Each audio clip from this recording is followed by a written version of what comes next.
Nice. Hey, welcome back to Teeg on Twitch. Back today with Abzan Maverick. This is pretty close to the list that we 4-1'd on Thursday night. The main change that I made post event was actually going down to 3 wastelands, just so we could find room for an extra fetch land. So the league went pretty well. We went down to 4-color Loam. We got up against Ant, Goblins, Urza Echo, and Green Black Depths, which is pretty sweet. But I feel like right now I'm down on 3 knights, so I feel like it's okay to be down on 3 wastelands. I also have Remnant Excavator in this list, which allows me to use the graveyard as a resource and maybe get back some wastelands from the graveyard to use in the late game, mid to late game. So I think this is okay. The extra fetch land is really nice because I did have a few mana issues in the last league. There's a few hands that I couldn't keep, and I think the fetch land worked really well as well with Tireless Tracker, which is kind of the 3-drop that I'm playing over the 4th night, which I think is a little bit better against some of the control decks. Something like Snow, I really want to make sure that I have some way of generating value against them, and another Reliquary just isn't up to par right now.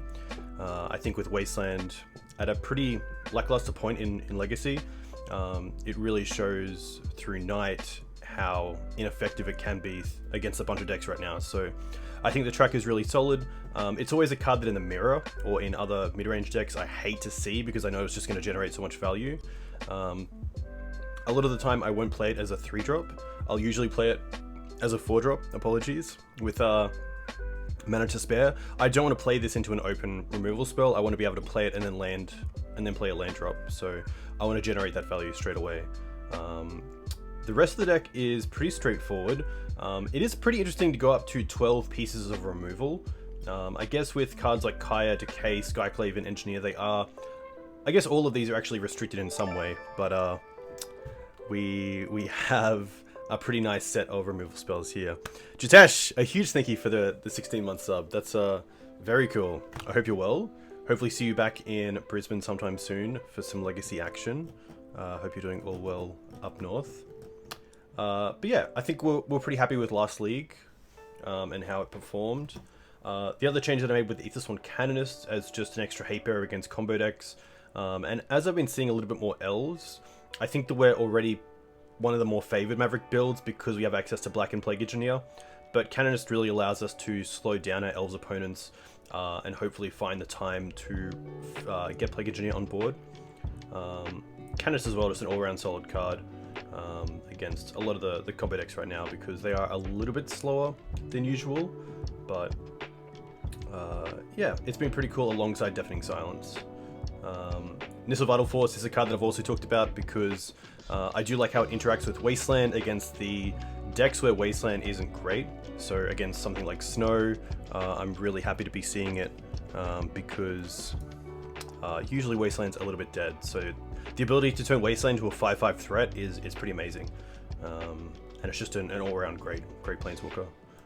But that's pretty much it. I've been really impressed with Hexdrinker. I do like the 5 Noble Hierarchs, Manadork effects, and also just the 4 Thalias. I've seen some people skimming on the 4th, just to play the 3 in the main deck, but I really like 4. When Thalia is good, she's good, and even against decks like Rug, where she's mitigated a little bit by cards like Dreadhorde Arcanist, I think she does a pretty solid job at doing what she needs to do in a deck like this that is a pretty fair deck, so you do need to have some answers to control and combo, or at least have some sort of interaction with them. But let's get into this. I was going to play the challenge last night, but it is an hour... It starts at 10, which is a little bit rough. I think it used to start at 9 with daylight savings, but that's fine. Jitesh, how's up north? How's work going? How's 2021 looking for you? Any big changes for movements around Queensland, perhaps?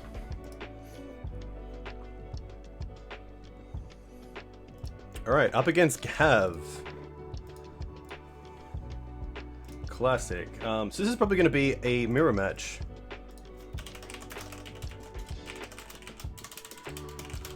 Which is pretty interesting. We will keep this. Thalia is not the greatest in the mirror, but we do have access to Green Suns for ramp, swords for their first threat, and yeah, Tireless Tracker with Wasteland with fetch lands in hand is really nice.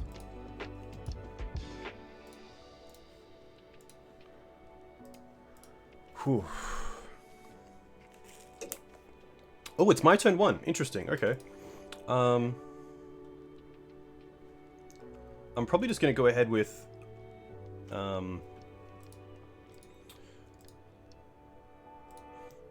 Savannah into Dried Arbor, because it does turn on my 3-drops, and that way it means I can also double spell next turn.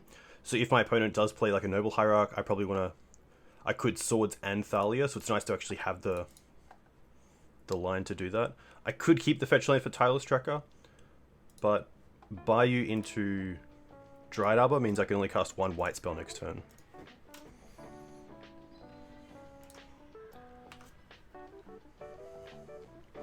Also, Thalia pretty relevant here, because I now have no non-creature spells other than Swords in my opening hand. So if I can tax my opponent on their Green Suns, or Planeswalkers, or removal, then that's pretty nice. Another Thalia is interesting. I'll cast it like this, and then attack with Dried Arbor. And now next turn I get to play Tireless Tracker, and get... Oof. Looks like my opponent might have kept a 1-lander. Or they just skip their turn. That's a little bit unfortunate, and I've definitely done this as well. MTGO can be a little bit cryptic at times with how you should be using your spells. But Tracker here is going to put us really far ahead, which is nice. And my opponent with only 1 mana can't actually remove it with something like Swords to Plowshares, so... I think I might even just fetch now. Probably for Scrubland, because it just means I have all my colors in dual effects. And it just means they can't respond to the fetch with the Swords to Plowshares.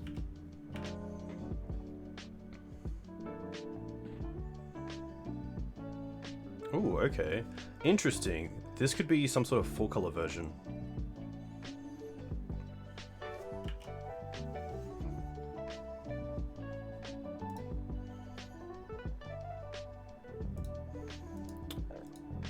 Next turn I probably just want to find a... Okay. This is fine. A land here would be really nice, because it'll allow me to Green Suns a little bit more. But Hex Drinker here is also pretty good, let's be honest. Hex Drinker, then just tick it up. We also have the option to Green Suns for 2 for something like Scavenging Ooze. We could also draw 2 cards if we want. I think I'm pretty happy to attack first.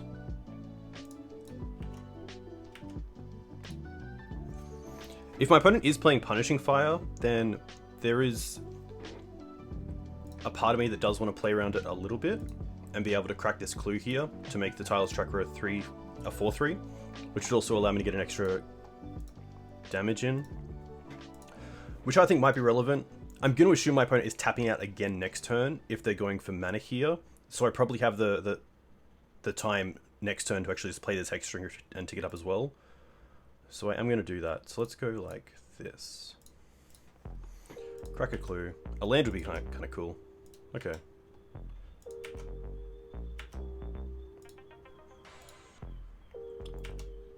Now I'm pretty happy just to play Hex Trinket out, because it might even incentivize my opponent to keep up mana during my turn. And I'm actually just going to hold up the clue here, not pump the Hex Drinker. This allows me to also hold up Swords to Plowshares if I want. I know Gav's been playing Applejacks as well, so that would be pretty interesting. And there's the Punishing Fire. That's going to be okay.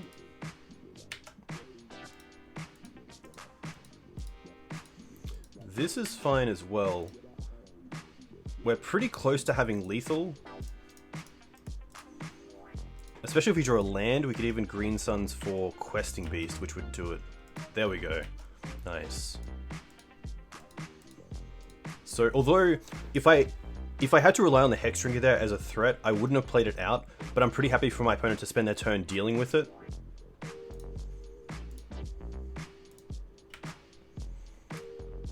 So...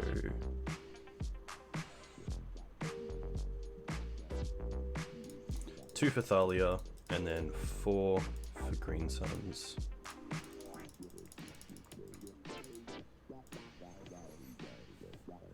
This song is horrible.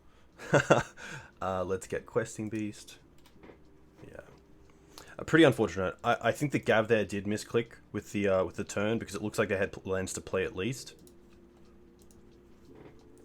So this is going to be an interesting one. Hey Dark Cloud, release the beast. I like that. I don't think Thalia is relevant. I'm going to say Collector Oof probably isn't either.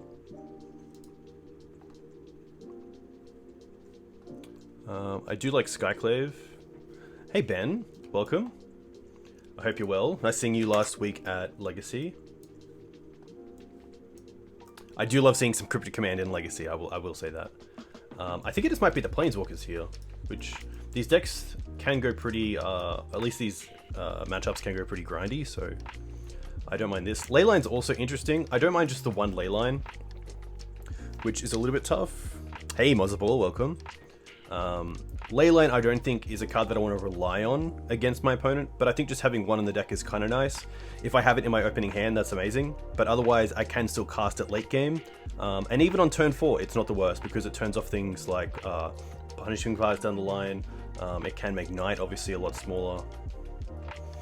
I think this is how I want to board.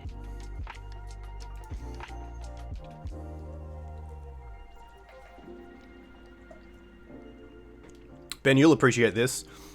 I went to go get a coffee, but because it was so hot, I got an iced latte as well for the ride back. For the walk back, sorry.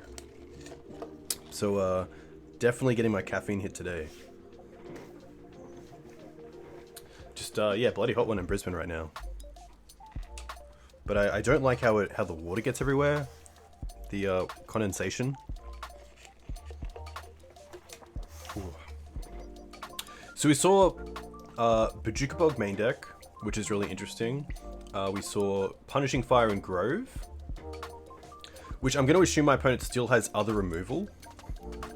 Ice latte is the best way to have coffee. I 100% agree with that.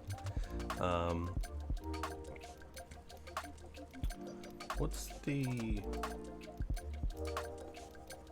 Yeah, have a lot of 3-drops here, so this deck really wants to...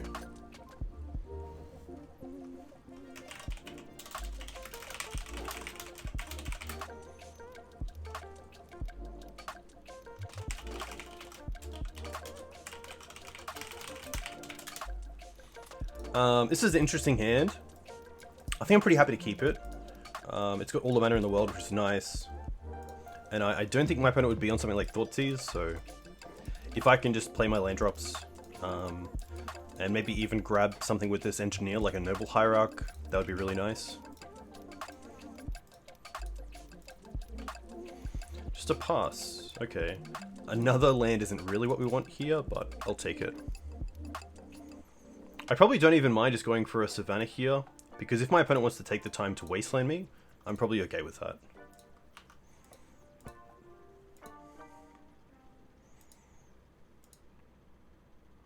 And if they want to swords this, that's more than fine. The one nice thing about that is that it's one less swords they have for another creature. Sylvan Library is pretty good. Sylvan Library will be able to be answered with Green Suns for... Night of Autumn. But we do have some pretty good things to draw into as well, like Skyclave Apparition. If I wanted to play around Wasteland here, I could have used the Green Suns for Noble Hierarch, but I kind of just want to see if we can get one of these Plague Engineers down next turn.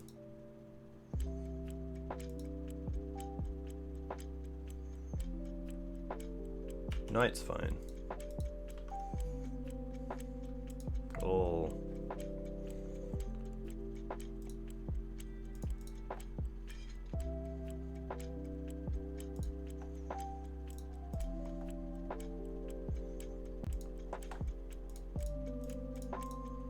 Gonna fetch like this. Name Human.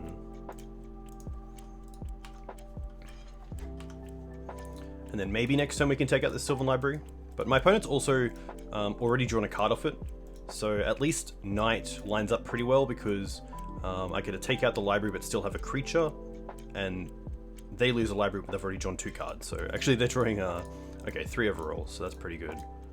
Library's really nice here.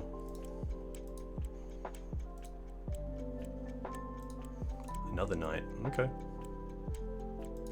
Tranquil Thicket. See if they wasteland us. They don't.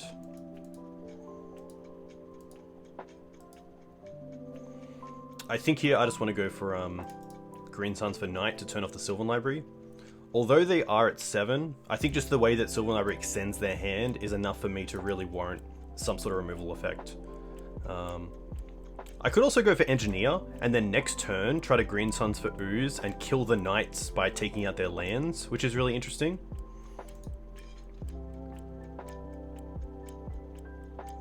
But I think just taking out the library is what I really want to try to achieve here.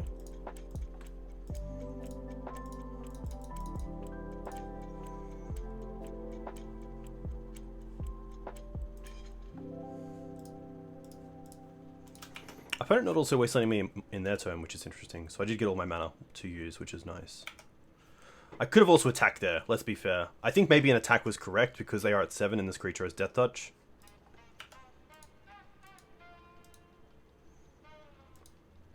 I don't think my opponent would be playing like the Dark Depths combo. That'd be pretty spice. Teeg is okay.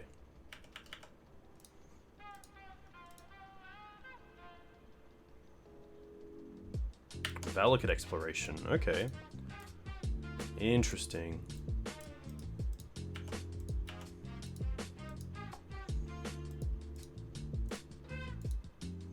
Cool deck from Gav.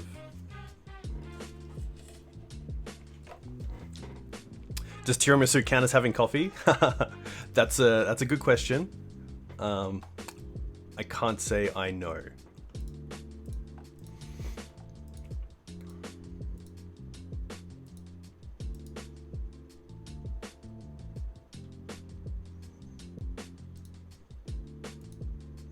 Badlands, okay. So it does look like it's a 4-color deck, just no blue.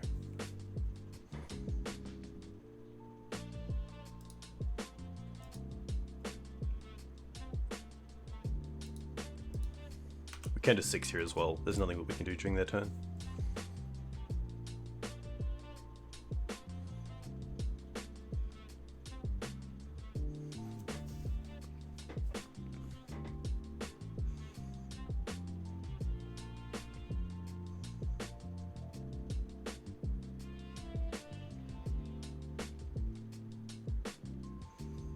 Okay.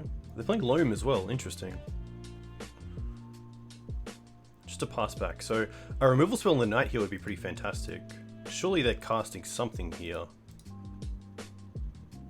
Okay. That's fine. Probably just naming Knight, because he gets rid of the Knight of Autumn. Alright. Let's draw some gas.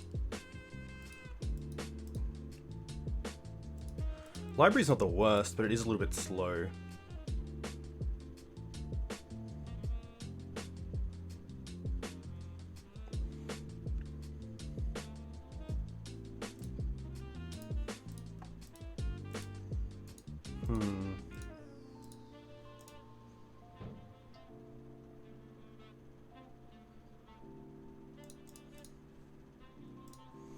Punishing Fire is pretty big for my opponent. I'm just going to name Human again.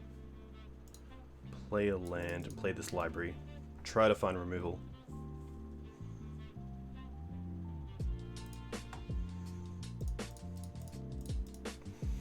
I could play the Dried Arbor and pass, but I don't think that's really a winning line.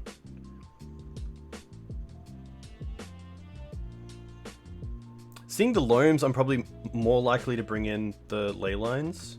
Just because it does turn off my opponent's graveyard as a resource, and I think that Loam is probably the card that I see and I really want to change up.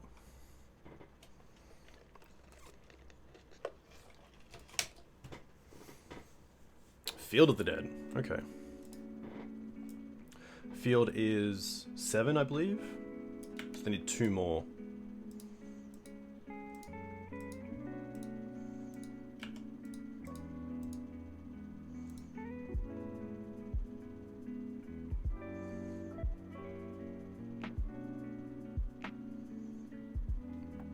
The field and the Valakut make me think they're going to be playing Dryad.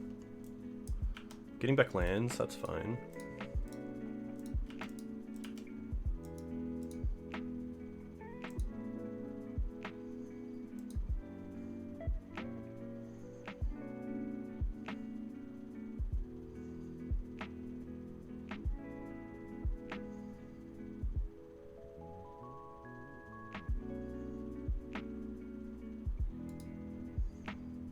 Scoos, okay.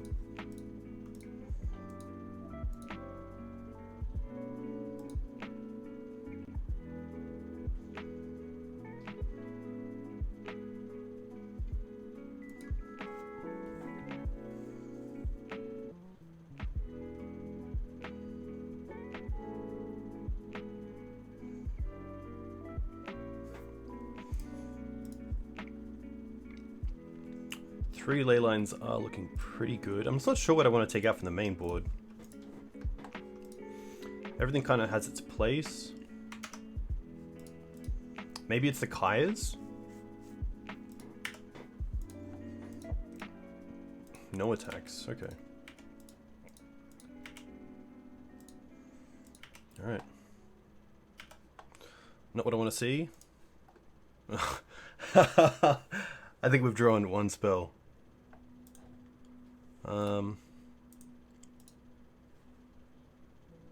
Play the fetch because I do want to see new cards.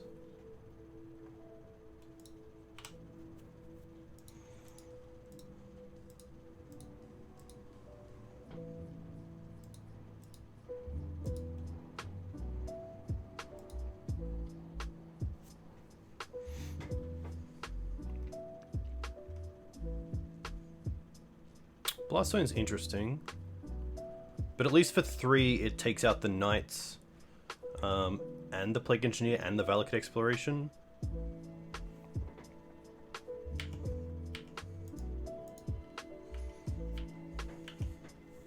Sadly, this is just part of Magic with this sort of deck. We don't have any sort of ponders or brainstorms to make sure we can control what we draw into, but there are ways out.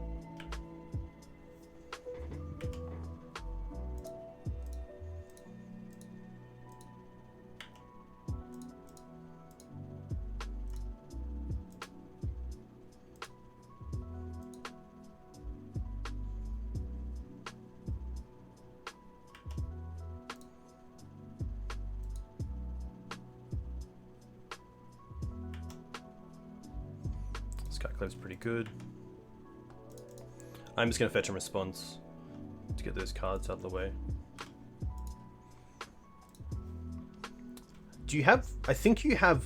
Yeah, you have lethal if you take out a Plague Engineer. Because then you can just swing with the team. And even if I block a 5/5, I still take 10.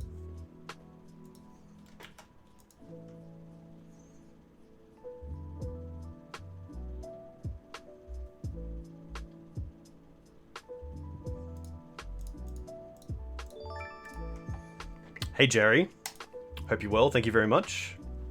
I hope you're doing okay. Hope you have a coffee.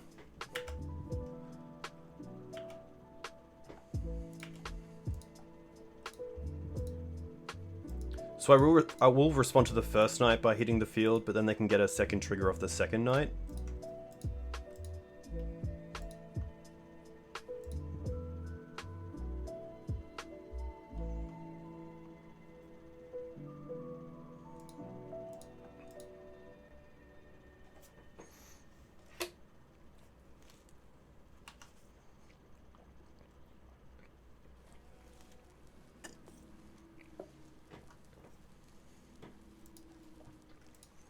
Bug me. Nice.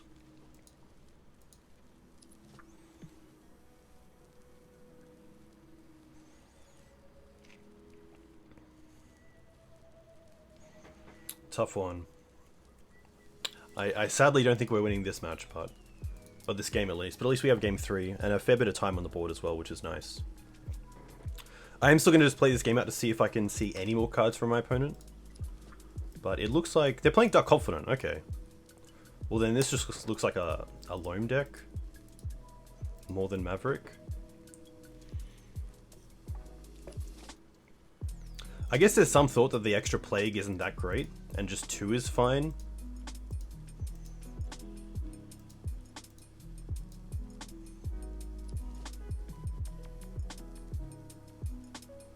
I think you just swing with everything, but this does buy me a bit of time.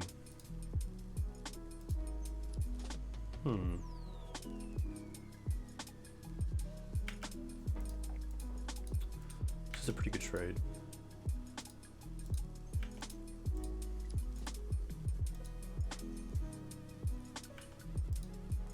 Yeah, so you could have played that, yeah. Let's go with 1 engineer out, 1 ley line. Kaya out, 1 ley line. I think the rest is pretty solid.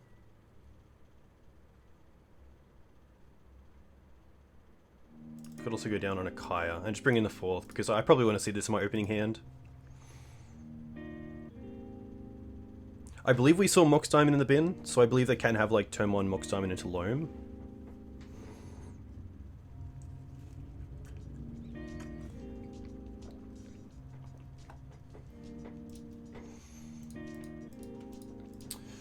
Yikes. This could definitely just turn out like game 2, where I had all the mana that I wanted, but I just didn't really draw into something to actually use it for, so I'm going to mulligan this.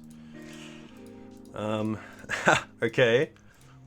I'll put back the Savannah, and then we can kind of play around Wasteland ourselves.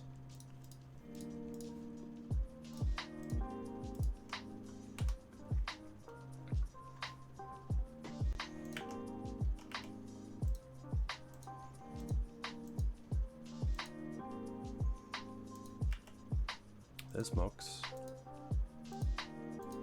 Savannah.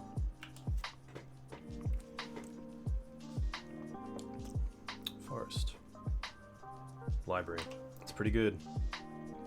I have Decay for that, but that's about it.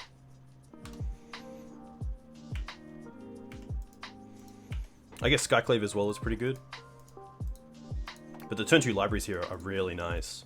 I don't have any pressure on the board either.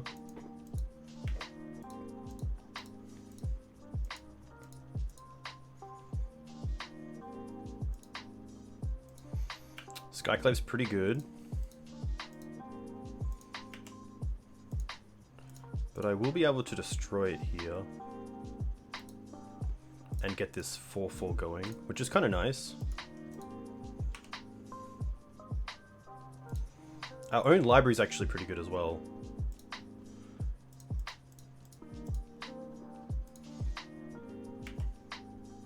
This also means next turn I get to play Ramanap and get back a land straight away, instead of having to play it without getting value off it first.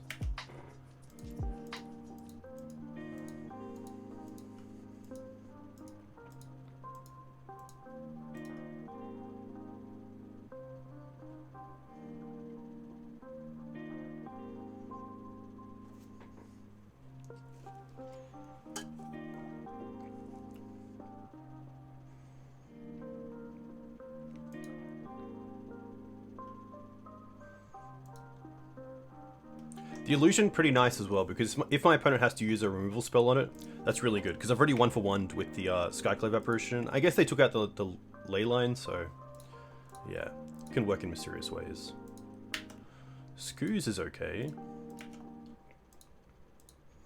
Skoos not doing a whole ton here.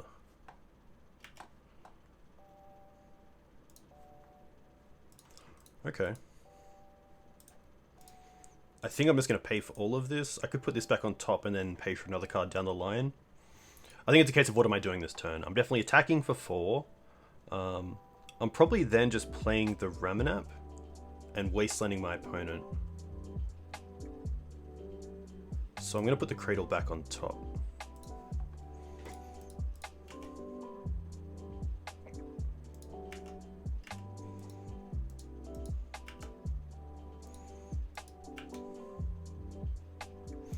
I also don't mind swords on Skoos, but right now it's not much of a threat.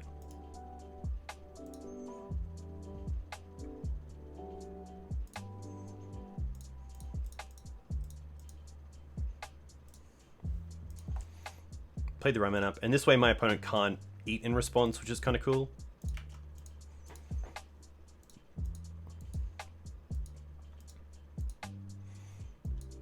This is fine.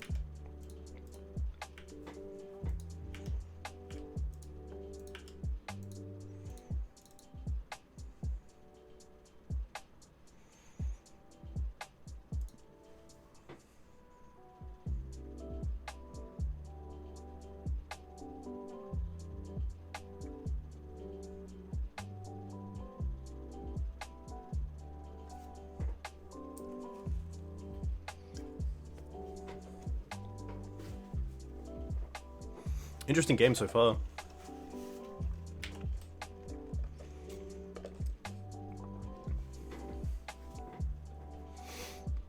This could be a Green Suns for 3. That's fine. Especially seeing we have the sword ready. But it could be something other than Knight. It's just going to be Knight. Okay. I guess the big question here is, do I even care about the Knight? I'll definitely fetch and just get a Bayou. We still have double white for Knight and Sword, which is nice. And it just means the Cradle's no longer on top. Okay. Well, Sword's Knight Decay is really nice. So put the Knight on top, but I'll pay for the Tireless Tracker.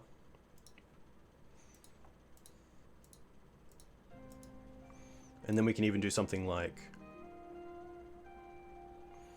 play Tracker, get back the Verdant, get a Clue.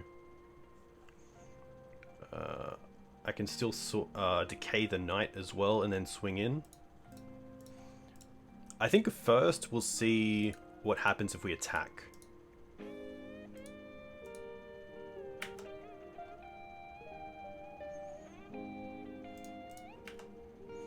Because if my opponent double blocks the Ramanap, we have the removal spell for 1, and then we can trade with the other.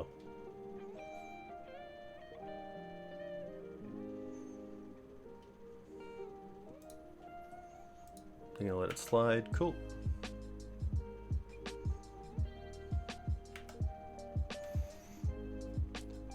We still have a Bayou left in the deck, so we get to go Tracker, get back Verdant, Trigger. Then we get to go Fetch, Bayou, Trigger, Decay Knight. I could keep the Decay and use the swords, but I think just using Decay here is fine. There's maybe a reason why I want to keep the Decay, because it can hit more things.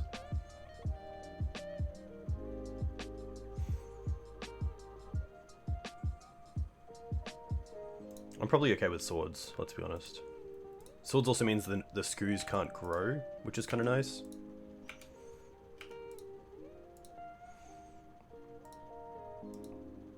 I mean, in case my opponent plays like an Ensnaring Bridge or something, there's definitely a reason to keep the Decay.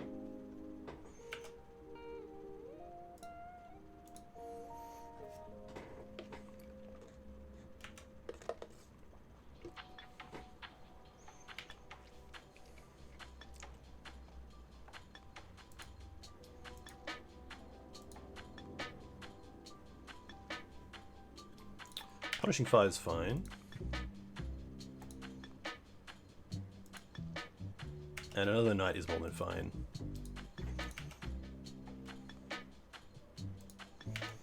Now my opponent has to block, which is really nice. And Skyclave's just gonna do it for us. Land, white, white, 1, Skyclave. Take out the Knight. Green black, Decay Ooze, and attack for the win. Nice. So thankfully, Maverick prevails.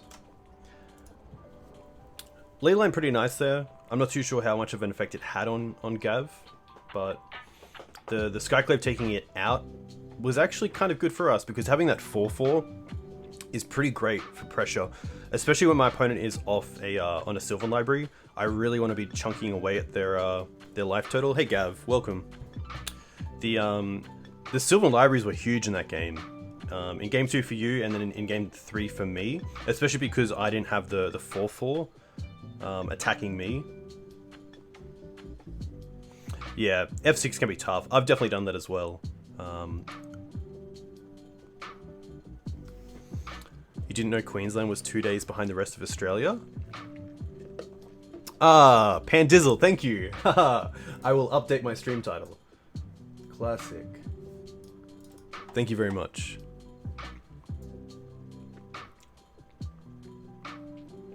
It's always tough. But yeah, I mean, I was very happy to have the 4/4, which is kind of nice. I mean, I was happy to have the ley line out as well, so it's kind of a win-win, which is really nice. I just had to have removal for the Skyclave.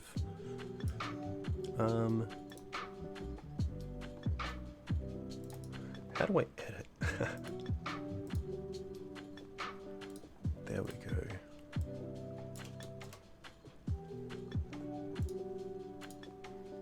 Done. But how are you liking Loam? I see you're playing Skyclave, Sword, and Punishing Fire as removal. I assume there's also Decay in there, which I saw. Definitely a few cool cards. Loving it, yeah. Any cards you're looking forward to trying for Mav? I haven't had a really good look at the new set. I know that Matt Vuk was talking about a 1/3 Qasali Primate kind of card, which was interesting. I think it's just a 1/3 that you can sack to put something in play, to destroy an artifact or enchantment. But I wasn't too sure. I'll have to have a good look, and I'll definitely get back to you. But I didn't see anything that stuck out. The green enchantment that allows you to put a card into play for free, that's 1 CMC above something else that's already in play, is pretty interesting. But I'm not sure if I'd like play that over Sylvan Library. 4 decay, 2 Skyclave, 2 Engineer, 2 Sword on the side. Nice, okay. Yeah, Loam is a very cool deck, and I wish that Punishing Fire was just a little bit better right now, because the deck is so good. The mana's a little bit rough at times, but... How about the Wolf Pernicious Deed? That's an interesting one. The only issue is that I think that it would be hitting me a lot more than it would be hitting my opponent. But I have played Deed on the board before, so having one that I can Green Suns for is pretty nice. Elves. Okay, we do have the turn 2 Engineer, which is really nice. We just have to live to turn 2.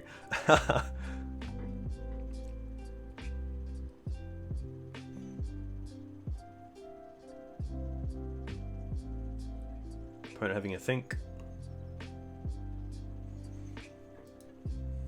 They're also down on cards, which is kind of nice for us.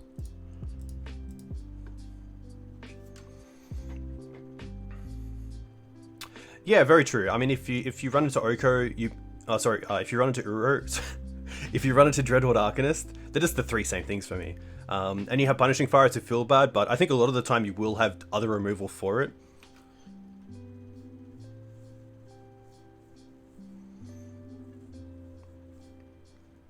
Yeah, that's very true. I do like that the Wolf can apply pressure, but also keep your opponent off from casting something.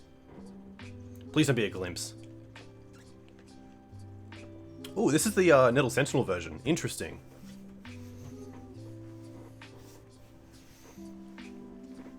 So they're probably not playing Elvish Reclaimer.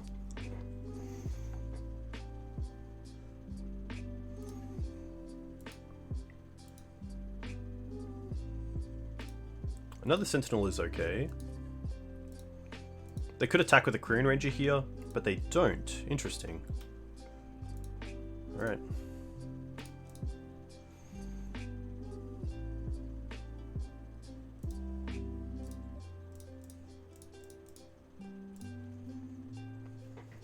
Are we the baddies? I feel like we're the baddies. I do feel a little bit more concerned about the Nettle Sentinel versions of Elves. I think the Elvish Reclaimer ones are a little bit slower, and Maverick has a better time against.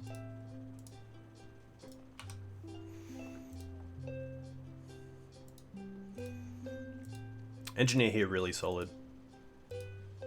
Even just making these 1/1s is kind of nice. Because they can't just keep attacking with the clouds.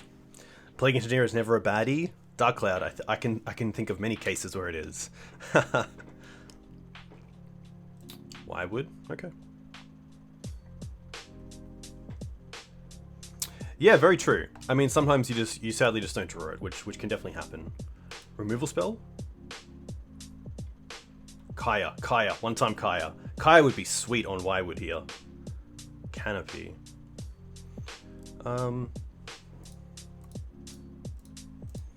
I don't mind the attack. They can block and return, but that's more than fine. They're still on 1 mana, which is kind of nice.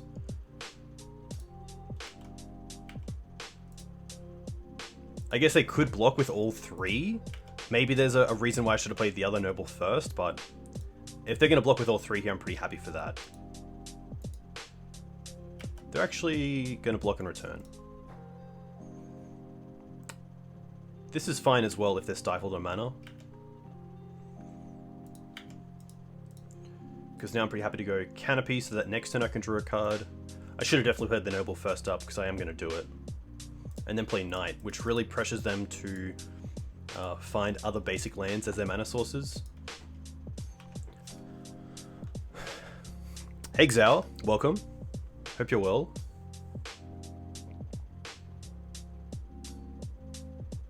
Gav, how many Bobs are you playing? I'm a huge Dark Confidant fan, so it's really cool to see it.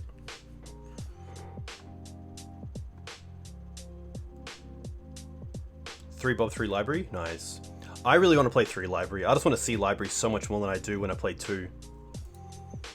I just wish I had a way to get rid of extra ones in hand. It's nice because usually with Library, once you have one in play, you can stop yourself from drawing the others.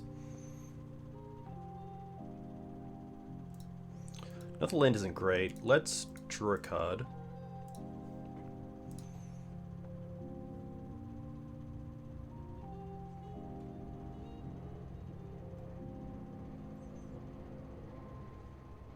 And then play Ramanap, get back Canopy, just to start really churning through our deck, because these lands aren't doing a whole lot.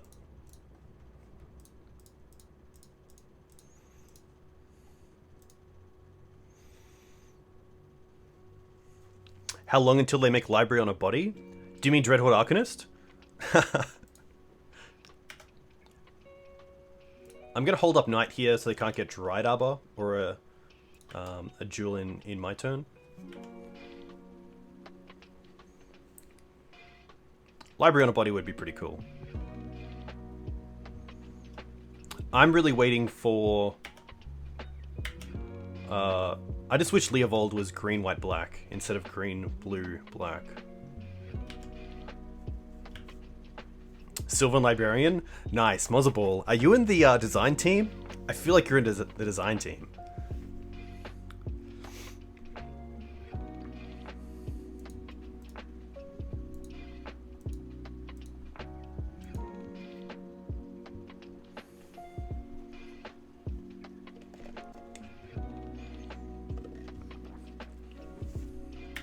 They're going to fetch now, most likely for Dried Arbor. Hopefully. Yeah, so now I'm more than happy to take this out right now.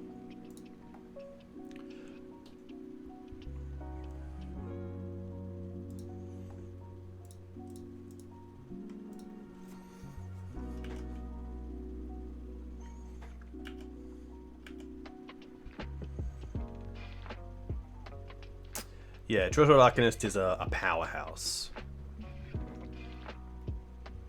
Interesting that my opponent went for Dried Arbor there, knowing that I have Knight online and most likely play Wasteland. Because another Forest can really help them start churning through some cards. A little bit harder because the Plague Engineer is turning off Birchlaw Rangers and also Heritage Druid to make mana from your creatures. So, yeah, going for a non-basic there is really interesting. I'm not too sure what my opponent has that made them go for that. Unless they're trying to... Yeah, I'm not too sure. The turn 2 Engineer was huge. Especially with my opponent not having a powerful turn 2 play in like a Glimpse Chain or something else.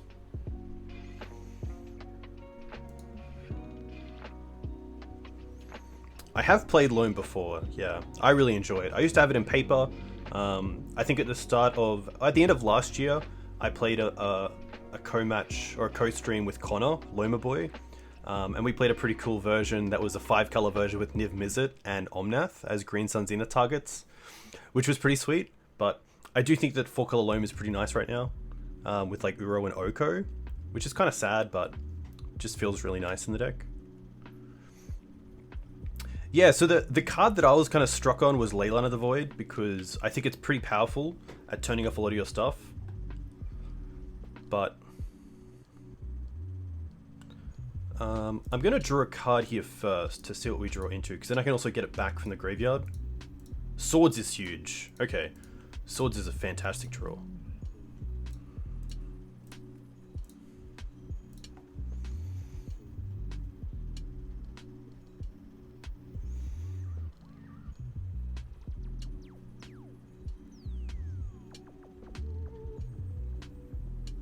Yeah, a tough one for my opponent to get through.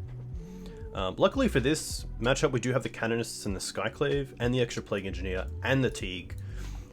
So I could see myself just cutting these. I don't think Knight of Autumn is that relevant either. Tireless Track is okay if it gets really grindy. I do like that Kaya Orzhov Usurper just trades with a 1/1 creature, which is kind of nice. I don't think the Planeswalkers are worth it. So we get one more card. It could potentially just be a Thalia. Being able to tax them just enough to keep them one turn off natural order is pretty huge in this matchup. So if there is a chance of me gaining an extra turn just by taxing them that extra one, it can be okay. And a 2/1 first strike is kind of nice against the go wide strategy. I think this is fine.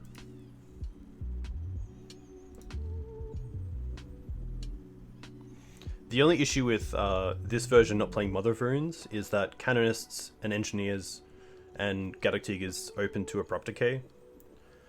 And Assassin's Trophy if they're playing a split.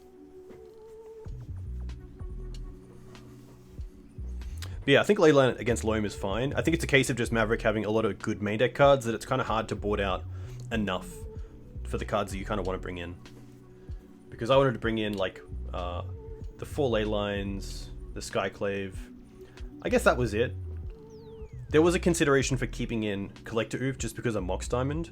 So if I can punish your mana enough for you to fetch jewels, then I can try to Wasteland you out and then have Collector Oof to stop you from using Mox, but it's open to so much removal and it doesn't do too much if you don't have the diamonds, so Oof was interesting. Skyclave's also a nice answer to Mox because then you don't get much. Hey Avis, welcome. I am from Australia. Down under. Where are you from?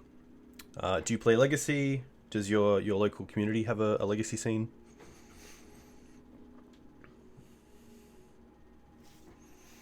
I think this is pretty sweet. Elves is a pretty terrifying matchup, even with Engineer, but post-board it seems a little bit better. Especially with Canonist. This is probably a matchup where I do really want to have Mother of Runes, but we can do without.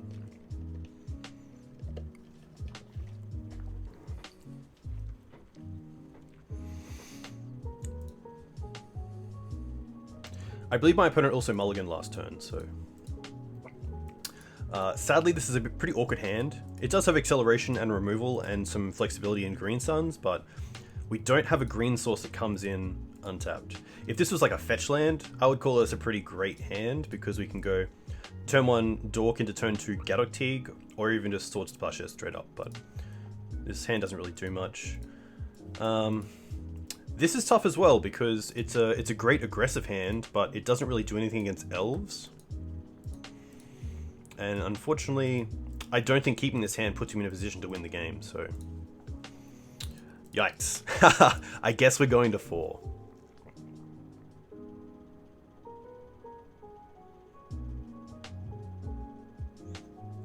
I mean, land off the top would be awesome, but yeah.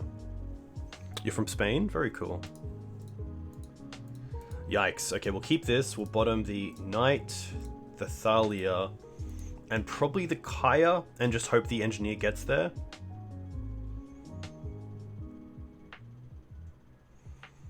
I think Engineer is better than Kaya here. Hey Ramar, welcome. Hope you're well. Are you still playing Doomsday? I assume you play a fair few decks, but it would be cool to see what you're playing. If we draw a land here, I'm actually pretty keen to wasteland the Stride Arbor. It's interesting that they played this out. They also mulled to 5, so with Elves being on a pretty low land count, I'm actually pretty happy to wasteland there. It also gives me the chance to draw into a Mana Dork next turn. And then play Plague Engineer on turn 2. Nettle, okay. Kaya, okay. I kind of want to just play the plains here and pass because I don't want to fetch too early on. I want to keep the land in the deck to just increase that small percentage of drawing a land. So it's just gonna be plains pass. Haven't played much in the last month and a half. I do enjoy your streams, even as someone who doesn't enjoy Doomsday that much because of the decks that I play. A lot of respect for the deck. Korean. Okay. Land? Ooh. I think here I have to go with Canonist, even though turning on Plague or Kaya next turn is so good. But this is a tough one.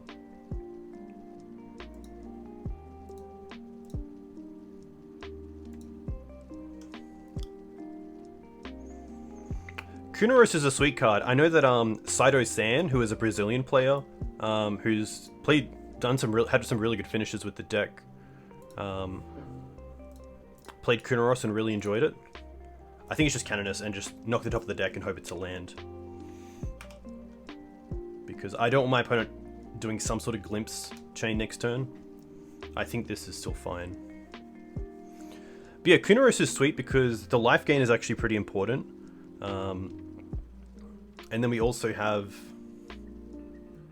the ability to stop like Dreadhorde Arcanist, and I think it also stops Uro.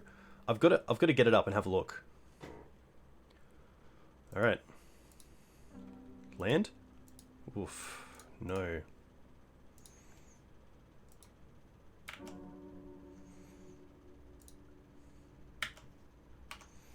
I'll still attack. I mean, if they want to return a creature with Wirewood, that's more than fine. It stops both. Yeah, it is pretty solid. The only issue with a deck like Maverick is that for every creature... Oh, they're going to triple block. Wow, okay. Well, I am more than happy to allow the Quirion Ranger to live because we have the Plague Engineer. I could also see myself just killing off the Elves because Wirewood by itself doesn't do too much.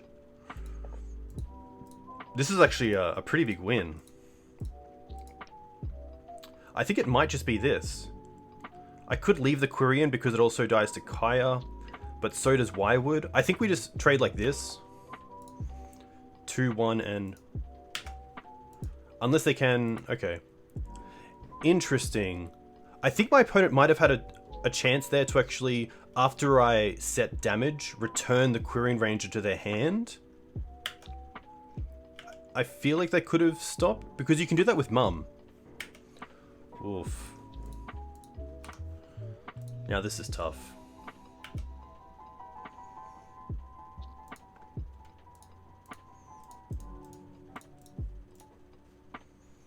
We'll see if they return. They don't return, which is huge. So I'm just going to name Elf here.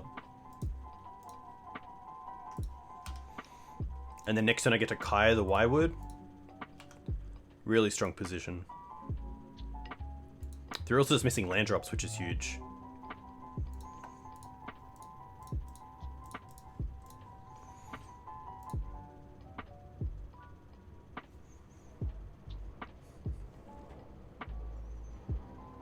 Nice.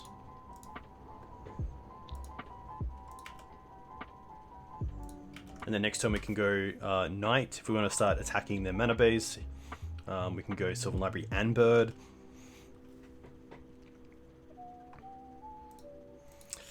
Cradle, not a great draw there for my opponent, but it does make me kind of want to go for Knight here and Bird instead of Sylvan Library.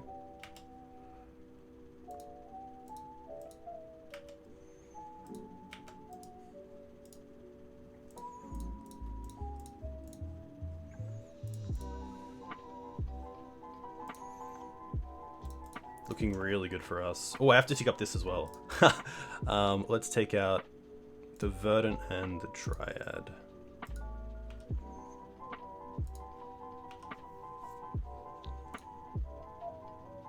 I mean, my opponent does get a turn here to try to do something, but thankfully Plague Engineer is too strong. Very happy to see that. But yeah, let's get up Kunaros, because that's a sweet card.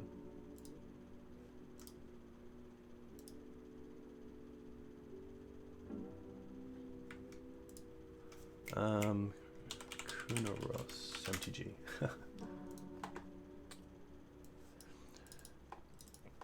So yeah, sweet card. Legendary creature, we can save it with Karakas. It's a 3/3 for 3 with lifelink, menace, and vigilance, which is pretty sweet. So it can't just be chumps blocked, which is pretty cool. Creature cards in graveyards can't enter the battlefield. Obviously really strong against Reanimator variants. Really strong against Hogaak as well, against Bloodghast and Gravecrawler. Great against Uro. Players can't cast spells from graveyards. That's awesome as well. Obviously, Cabal Therapy, Uro, Dreadhorde Arcanist flashback. I think it's a case of, is this slot better to have a green drop because of what it can do for the deck with Green Suns, or is it worth it to have a non-green creature here? But really cool. I think if I was going to run it, I'd run it as a 2-of to make sure I see it. This hand is really strong. Acceleration into a variety of things, so probably happy just to go for Savannah into birds here.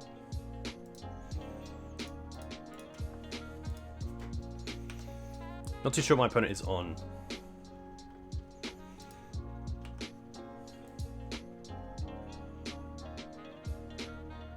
Swamp, okay.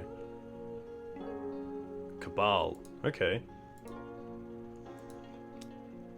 So this could be Hogaak. Against any sort of black deck, I'm very happy to get Sylvan Library down if I can. They named Sylvan? Wow, that's huge. Sylvan's a really specific name. Ooh, this is cool, because now we get to go Hex Drinker, and then we get to go Cradle, and just tick it up to 4 straight away. I guess we could also just Green Suns for Ooze. I think that's actually better. I think getting Graveyard Hate against a deck like this is most likely better than ticking up Ooze straight away. But, yeah, Sylvan Library, an interesting name.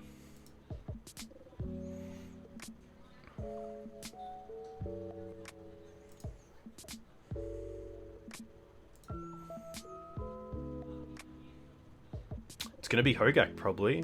I don't think it's gonna be like Blue-Black Reanimator.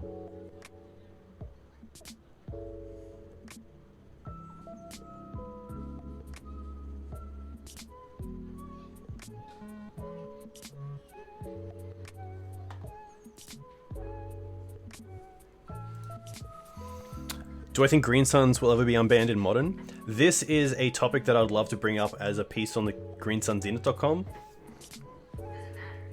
But for now, I don't know. I don't know if they'd have to do something with Dryad Arbor. I'm not sure if like having the efficiency of Green Suns into Dryad Arbor in a lot of your openings is too good for green decks. I'm not sure if there's a consensus that it's bad for a card like Green Suns Zenith to be in Modern because there's probably no reason for a green deck not to run it.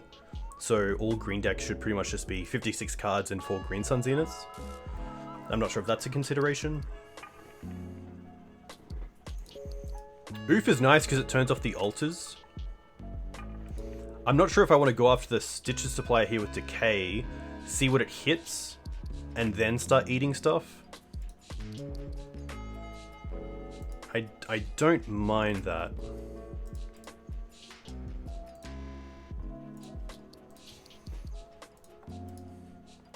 I'll bring the graveyard out as well. So there's a bridge. So we get to play a land as well.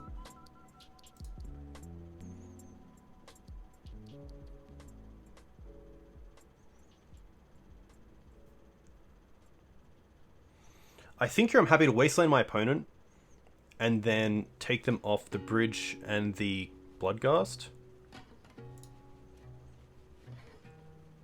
I think that's okay, and I think it's okay to not cast the Collector Oof, but obviously my opponent's just seen that we have a pretty good board, and Screws in game 1 is quite hard to beat, so... But yeah, I would love to see Green Suns in Modern, but I'm not sure if it would... I think homogenize is the term that I'm looking for. Is there a plan to make MTGO obsolete? I hope not. I definitely hope not. What are we looking to do? I think Plague Engineer and Leylines is definite. Skyclave is also interesting because it does hit a bunch of their cards. I think Thalias can probably go. Everything else kind of has its spot. I still like the Knight and the Screws in case of Altar.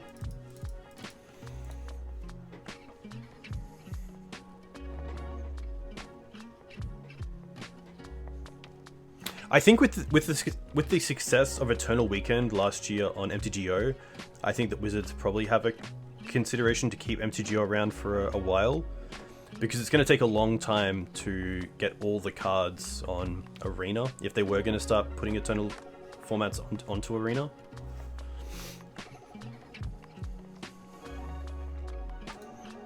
What else do I want?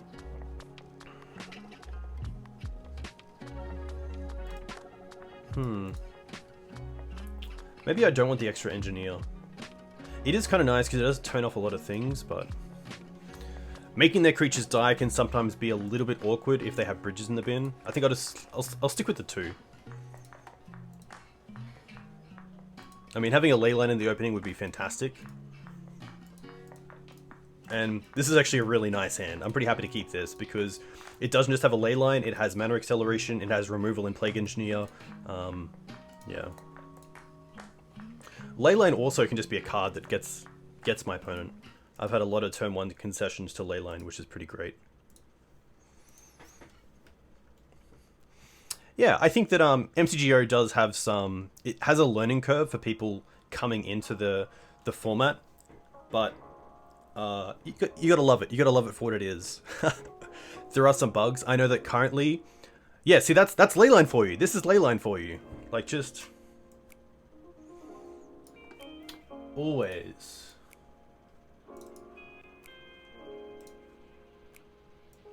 I feel like I have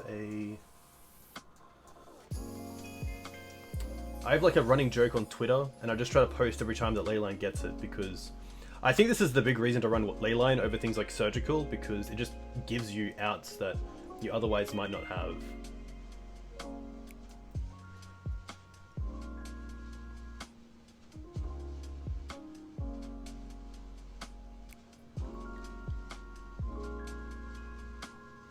I'll get there. Apologies.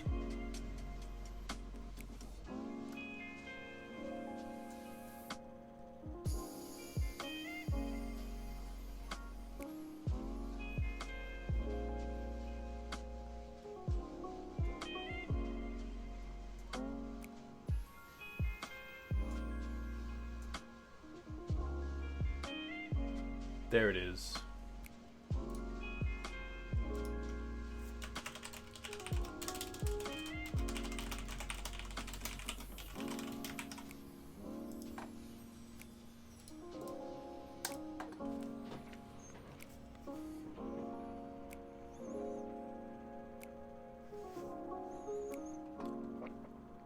Yeah, that's very true. There's a lot more information on the screen, which is nice.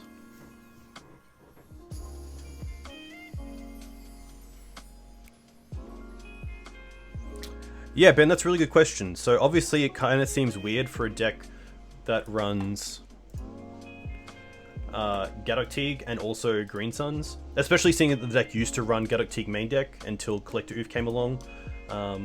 But yeah, it's really just a case of, even though we're running Thalias and non-creature spells, usually the Thalias are having a much bigger impact on our opponents than it is on us. And kind of the same with Teeg. I mean, if we have Teeg in against something like Ant or Elves, it's probably doing a whole lot more at keeping us in the game than it is turning off Green Suns in a way. So I guess like if I have a Teeg in play and I have a Green Suns in hand, even though I can't cross the Green Suns, I'm probably in a really good position because the decks where Gaddock Teeg is great, it's doing a whole lot more at hurting them than us, which is cool. So it's just a a sword you have to live and die on, unfortunately, if it does come up, because there definitely are matches where you play the Teeg against a deck like Elves, and then they just start beating down with the 2/2s or the bigger creatures, and you can't use your green suns to go and find something like a Knight of the Reliquary or Summon the Defender. But usually it's a case of this is interrupting my opponent a lot more than it's interrupting me, so I'm going to play it because, you know, once you play one Teeg, you now have 5 virtual copies thanks to Green Sun Zenith, which is kind of cool. Alright. Nice way to start the league. But definitely not over.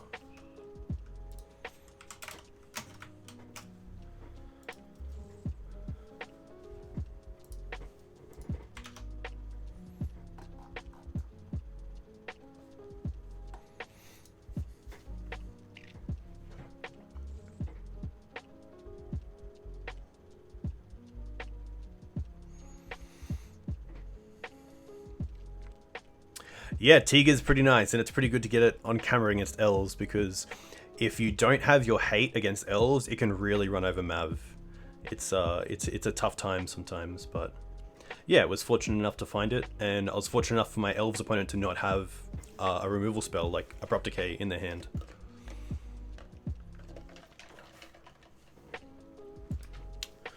Alright, 2 matches.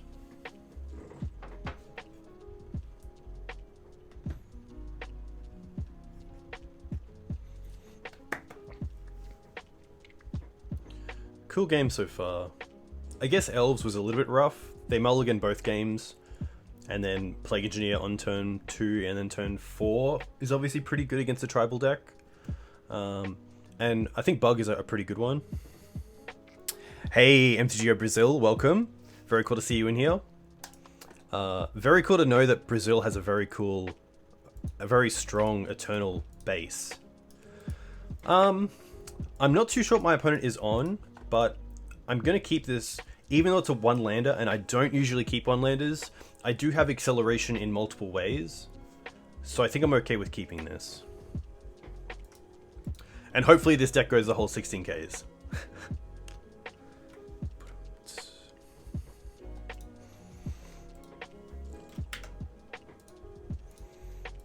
Ooh, okay. This is going to be fine. Windstop Teeth usually means it's going to be some sort of... Yeah, okay. This is fine. Can we draw a land? We don't. Okay. I still think we just go for...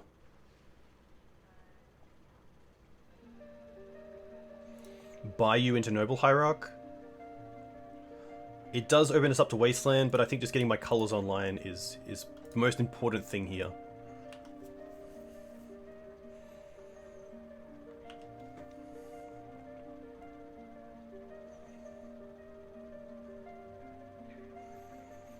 Trop. Interesting. Oh, this is Enchantress? Okay, that's not too bad.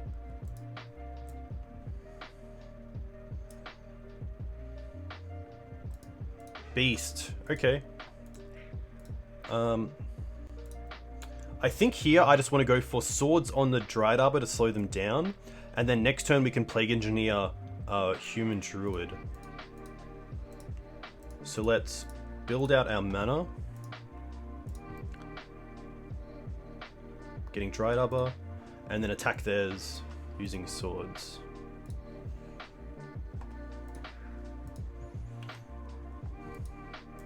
So Elephant Grass is black creatures cannot attack you, non-black creatures can't attack you unless their controller pays 2 for each creature they control that's attacking you. So it's kind of like a Ghostly Prison that has a cumulative upkeep.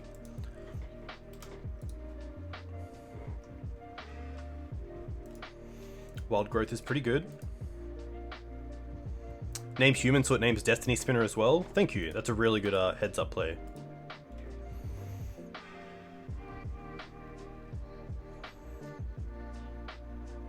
Another Wild Growth, okay.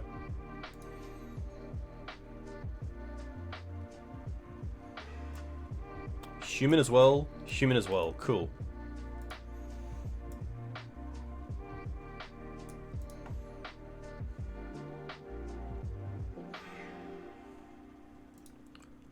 Huh. I'm going to attack here and see if my opponent blocks with the Sentinel, and then we can kill it with the Plague Engineer.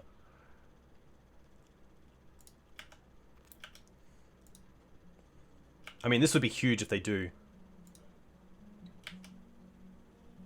Okay, they know. They know.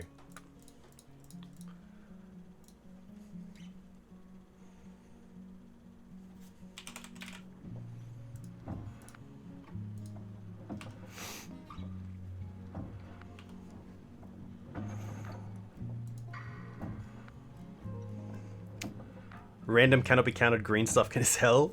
Yeah, that's fair enough. I know that obviously there's some pretty sweet. What's this gonna be? Okay.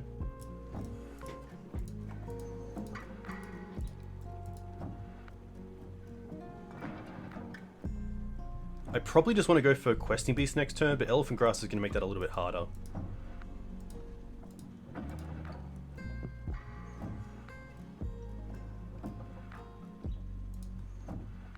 Muriel's Guile, okay. I kind of just have to take out the Enchantress presence here, but just to keep them off from drawing cards. Wasteland's interesting.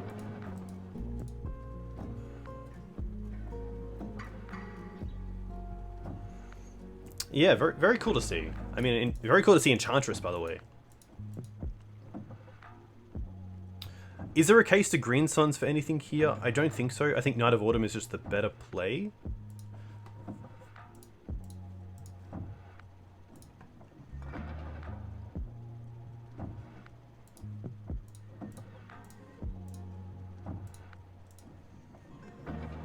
Oops. Take out the draw effect.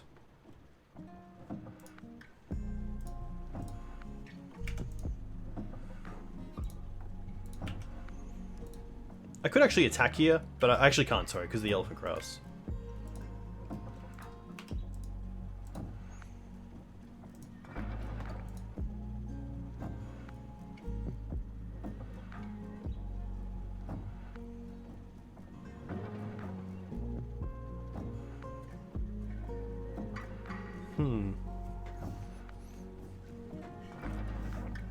Okay, they're gonna let that slide. Interesting. Utopia Sprawl. Cool. If they do attack with this, I wouldn't be too I'd probably block with the Plague Engineer because they probably don't expect the second one. Yikes.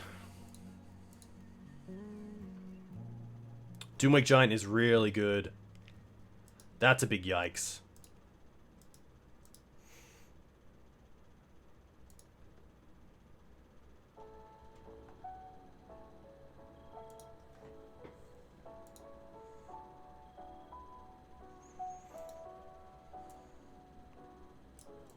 I don't think I can beat this right now, unfortunately.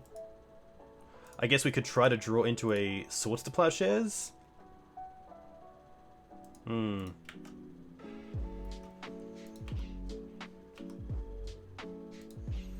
Enchantress is going to be tough. We do have the Aethersworn Canonists and the Deafening Silencers, which are good.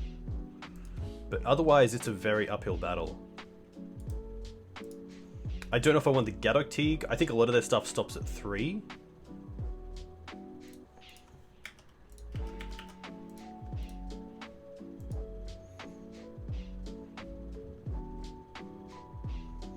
This was the card that I was really scared of.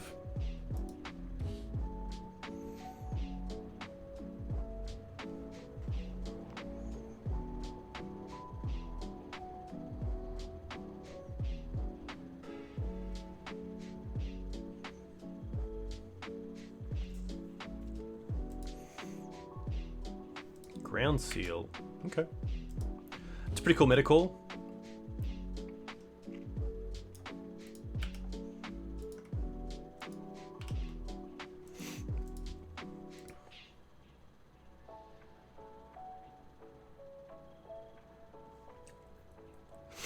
This is the only wild growth on MTGO? I did not know that. That's pretty cool.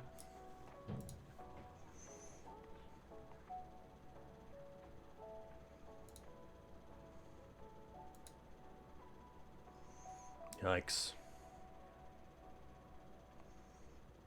I could definitely see my opponent just winning here.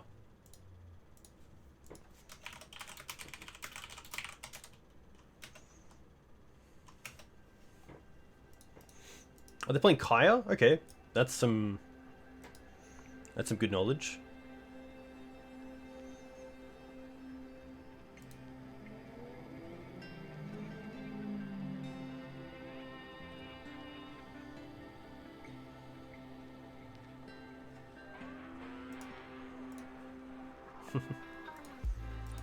Destiny Spinner, yeah. Yikes. Another human at least.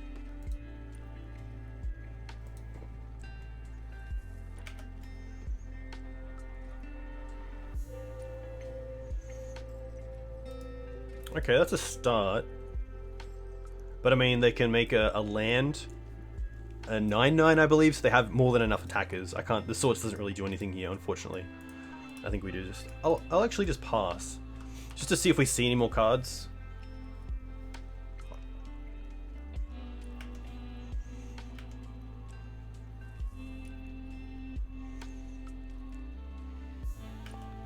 I don't think this is a matchup where I want Ramanap because a lot of their lands are basic, so I don't think the Wasteland strategy is that great. They're actually going to give me a turn here, which is interesting. Oh, no, they're not. I guess I can block with questing with a Dried Arbor. No, I can't. Okay, it's gone. Enchantress. Okay, so what do I want to be doing? I want to be slowing them down, which is pretty much this. Collector Oof is a pretty easy cut. I think the Sword's actually pretty easy to cut as well. And hopefully I can just rely on Plague Engineers to take out the humans. No, that's more than fine.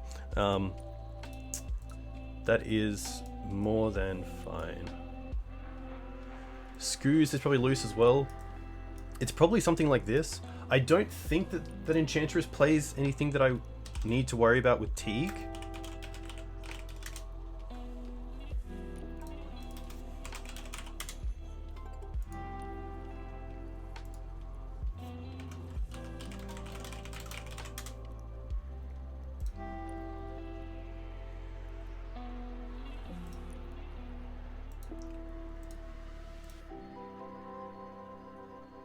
Okay, so here's a list that they have played. 1 drop, 1 drop, 1 drop, 1 drop, 1 drop, 2 drop, 2 drop. Sterling Grove is a 2 drop. Enchantress Presence, 3 drop, 3 drop, 3 drop, yeah. Humility? Ugh. Yeah. I mean, if they have Teeg in the board, then I probably don't really need it. Cast Out and Sphere. Okay, that's 2, but I don't think it's worth it. This is an older list as well. Playing Helm. I think this is fine. Kai is interesting.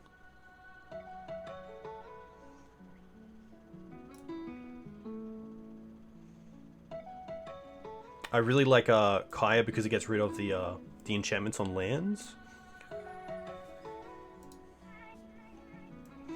I think we'll see how this goes. This is a fair amount of hate, so just hope it gets there. This is turn 1 acceleration into Kaya, which is pretty strong if they're going to lead on a growth effect. So I am going to keep this. And I'm going to go Savannah into Dried Arbor. And then I can get a Scrubland to turn on Kaya and also Skyclave Apparition.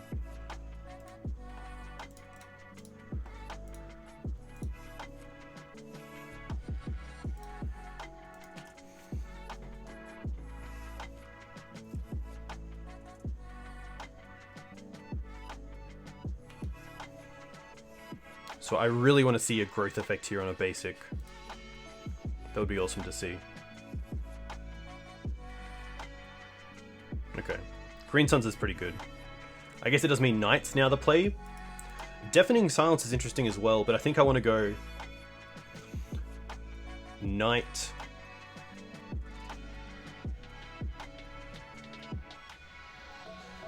This is actually an interesting call because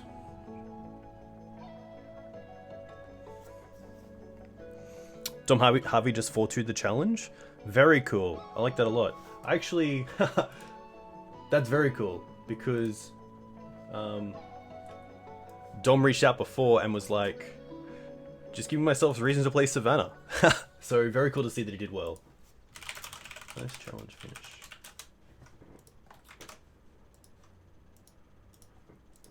I think it might just be Deafening Silence here. Just to slow them down enough, but the Knight's just so powerful here, because it means I can definitely go with a turn 3 drop next turn and Deafening Silence.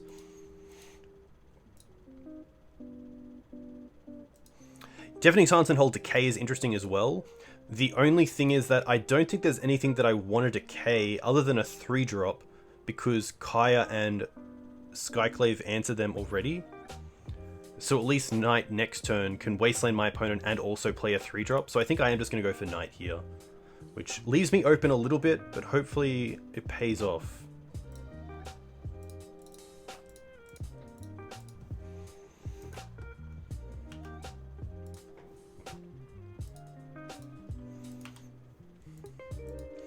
I mean, if we draw a land, we can Deafening Silence, Wasteland, and play a 3 drop, which is pretty great.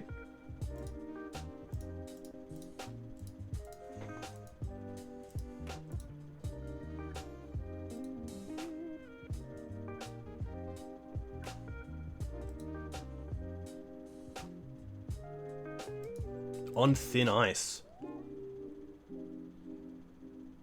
Wow. Okay. I guess we get to get that at least with the Kaya.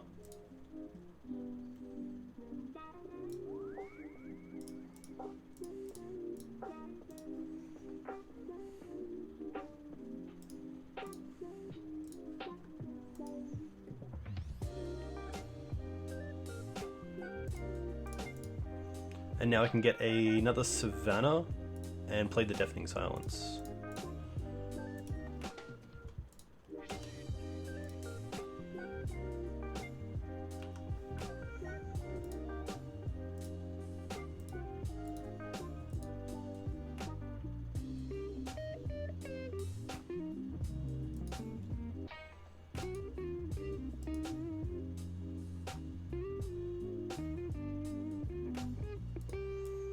This is fine. And Elephant Grass, that's fine.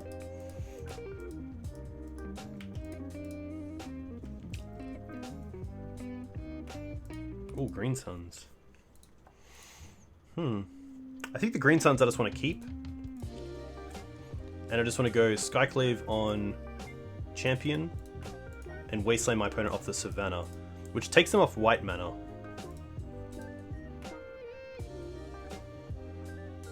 We took out Ramanap, so I don't have the option to go for Green Suns for Ramanap, Wasteland, Wasteland.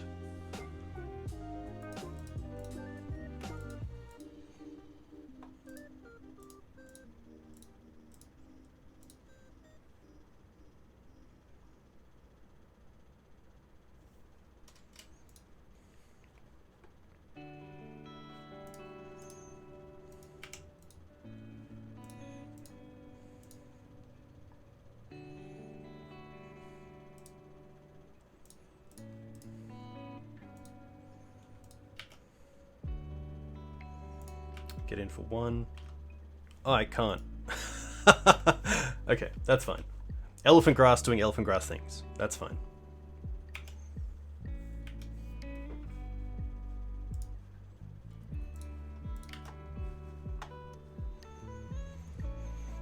They're going to play for Elephant Grass, which is a pretty good win for us because we do have the decay for it, and we can also deal with it with Kaya.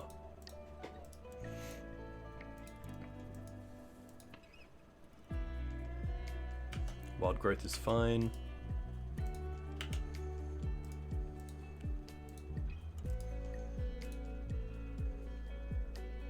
Just Elephant Grass things? I do like that hashtag.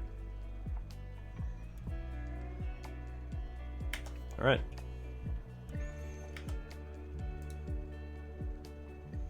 I think just going after their mana here again is pretty good. Ooh, Plague's really nice. Plague on Human, Wasteland them. So we get to go Plague first. Hey Fumble, thanks for the Prime sub. Oh, the sub. A huge thank you. Let me know where you're from. If you play Legacy, what do you play in Legacy? Human. Exile this.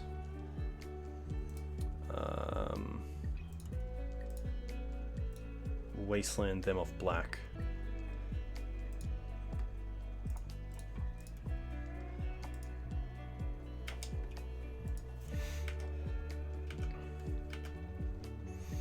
Really trying to stay in this game here. The removals lined up really well for us, thankfully. You're from Seattle? Very cool. I know Seattle has a really good Eternal and Legacy scene. I did a co-stream with Lee the other day, who is also from the Seattle area, which is very cool. Destiny Spin is fine.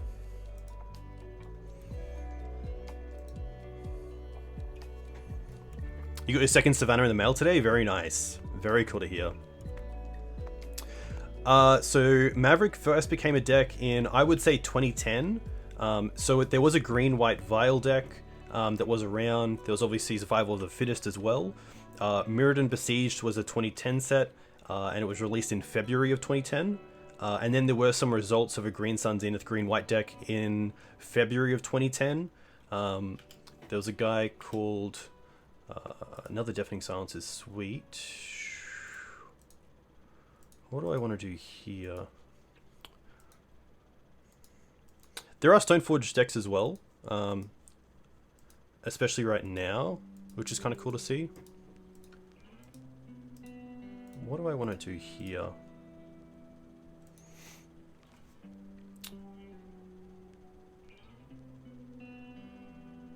Probably just want to attack with the Knight. I could take them off the Dried Arbor, but I think attacking here is fine.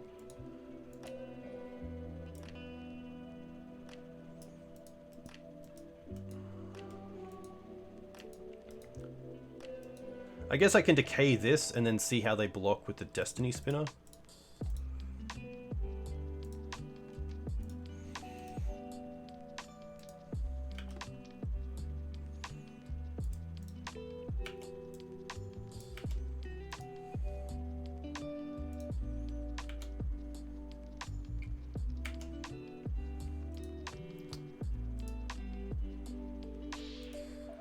And then I'm just going to trade with the Mirror's Guile.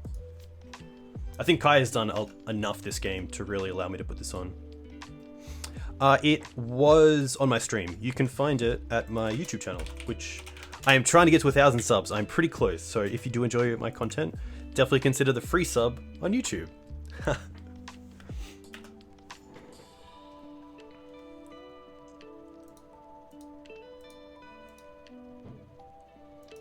Worship. Okay. Can we draw like a Wasteland? That'd be pretty sweet. Kaya. Huh.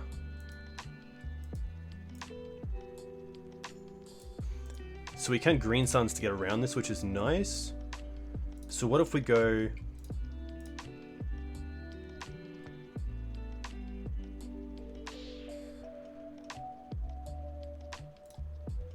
What if we sack Dried Arbor?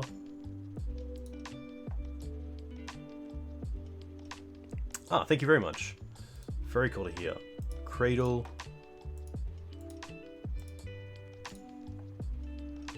X equals 3. Night of Autumn. Destroy this. I guess I could have also destroyed the Destiny Spinner and then untapped and wastelanded the Dried Arbor, but I think this is okay. I can't play anything else, that's fine. The double attack here is kind of nice because even if they only block one, they can't fetch after that.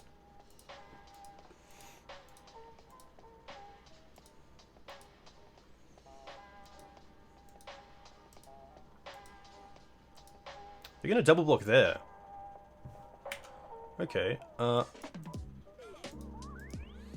can I switch this up? Yeah, so... How do I...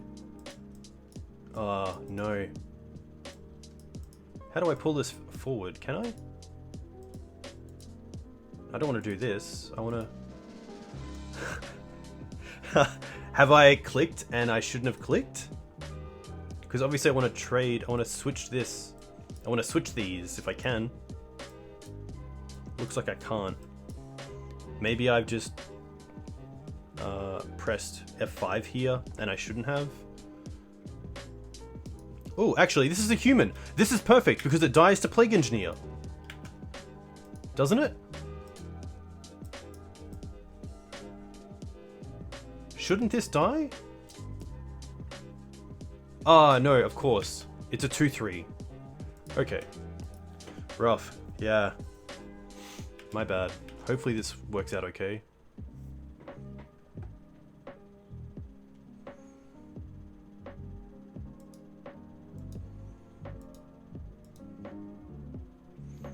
Rough.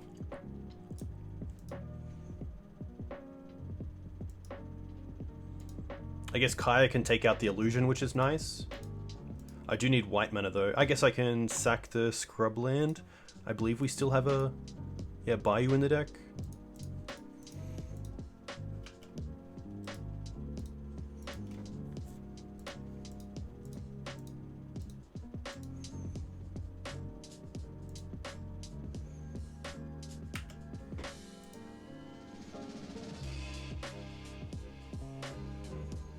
This looks like it's going to work out, which is nice.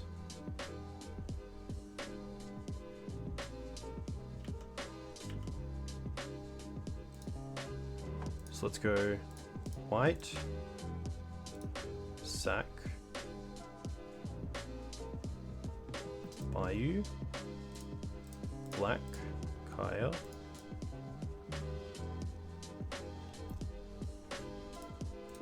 exile this.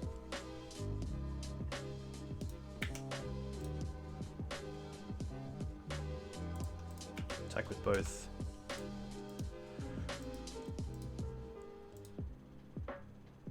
Okay. That's more than fine. What do you got?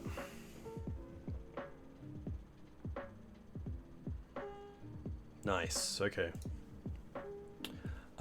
Do I want to change anything looking at what we just played against? I don't think so. I still think the Plagues and Skyclaves are better than the Swords to Plowshares. I could see myself trimming a Thalia for just like one Swords, so that I have a clean answer to Doomwake Giant. I think the Canonists probably do more than Thalia in this matchup, so I don't mind siding out one. Hey Echo, welcome. Hope you're well. 3-0 so far, and now 1-1 against Enchantress, which is really interesting. We've boarded like this, so the Deafening Silencers, the Canonists, and the extra Plague Engineer because it hits the 0-1 Shroud human that draws cards. Yeah, Enchantress is a sweet deck. I have a lot of respect for it. We also brought in a Skyclave. So this, we brought in these 7, and I believe we took out these 7. So 3 Swords, Thalia, Oof, Ramanap, Scavenging Ooze. I think this is pretty good. I don't think there's any other cards that I have to think of. Kai is always going to be interesting, but I'm not sure if it's where I want to be. The Neg 1 is pretty sweet, and it also actually gives me extra ways to use Night of Autumn because I can exile it then bring it back. So I'm actually gonna bring that in. I'm gonna take out the Questing Beast because I don't believe they play any like fog effects, except for maybe there actually is one. Yeah, actually, I think there is one. There's a 3-mana enchantment that prevents damage, which of course Questing Beast just gets through, which is really cool. It might just be a Knight. I really want to trim a 3-drop here, and I don't think Wasteland is really that strong against Enchantress. I think just having the 2 is fine, and then having the Kai is pretty sweet.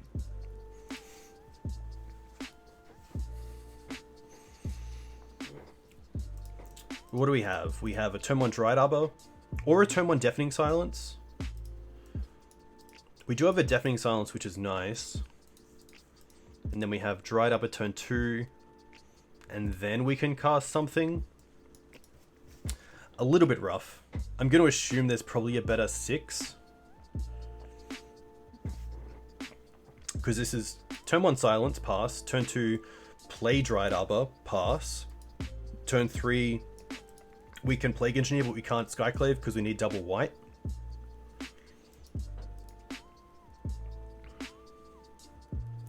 The big question for this hand is, does Deafening Silence slow down my opponent enough for this hand to actually build out and allow me to get to like turn 3 and play a Plague Engineer? My opponent's kept their 7.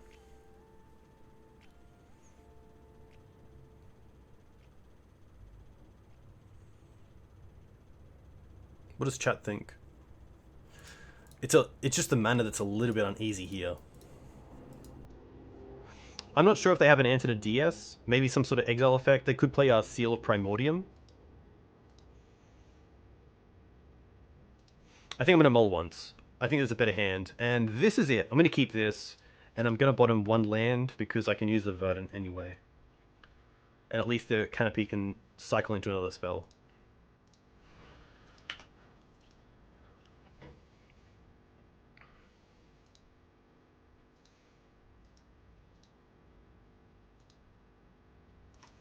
Okay. So now I have turn... I think I want to play the Noble here because then I have turn 2 Kaya. Or turn 2 Deafening Silence and Thalia.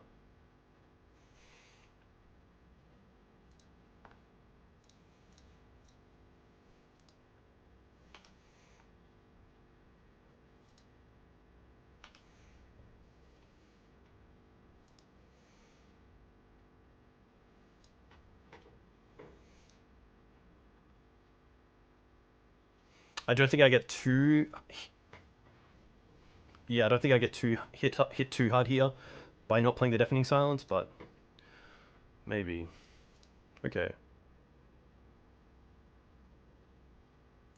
I think just Kaya tick down on the Wild Growth here is fine.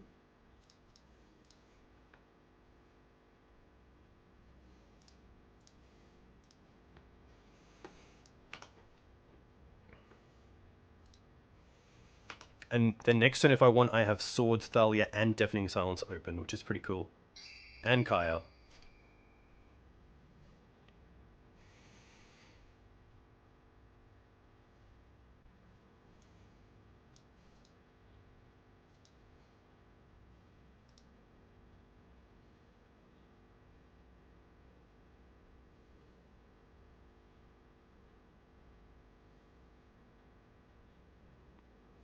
I do need to find an answer to this. Cast out. Okay. That's not the worst. I think Wasteland's probably my best draw. Okay.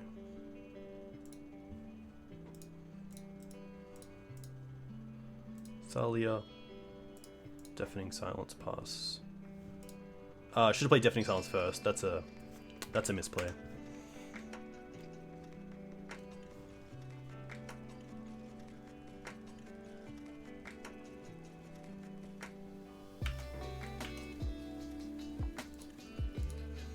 Doomwake Giant would be pretty disgusting here.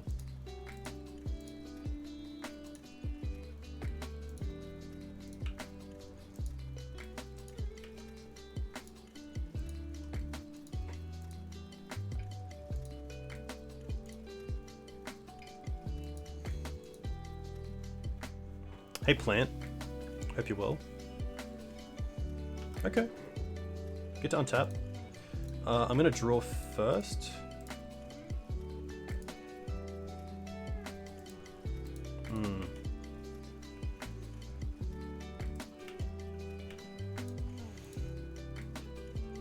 And then just hold up Sword and Karakas here, I guess.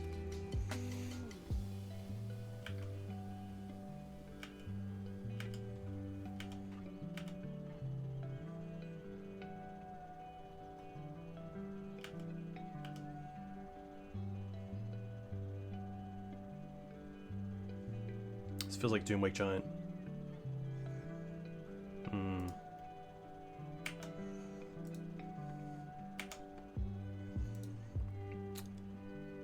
So here we can at least return Thalia.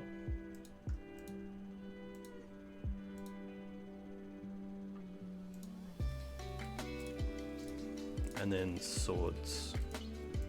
So luckily we did keep that one swords in, which is going to work out well here. We do lose the Noble Hierarch, but I think that's okay. If we draw a 4-mana Planeswalker, we get to cast it next turn, which is kind of nice. Opponent really building out their mana here, but which is kind of good. Library's a pretty great pickup here. So let's go library. Oh no! Oh good. I thought I clicked on Thalia first. Lucky. Lucky.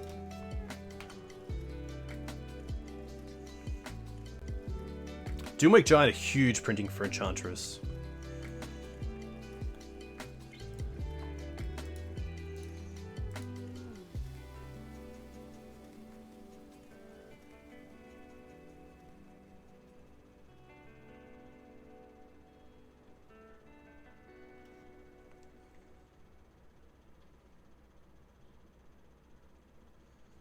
Banishing Light. Interesting. Probably taking out the Sylvan Library here.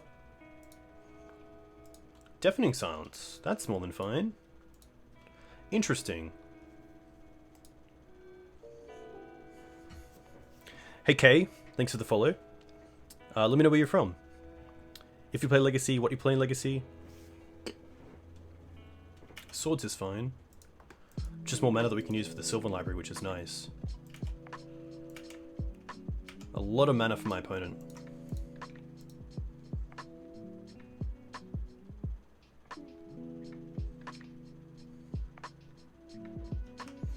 Alright. Jeez. Green Suns is sweet. Ooh, nice. Okay. I'm just going to pay for all of these. Because we can do... I can either go Plague and Canonist, or I can go Green Suns for Night of Autumn, hit the cast out, and then start Kyring things. But I think the best thing is just to turn off the draw effects. So going for Plague Engineer named Human.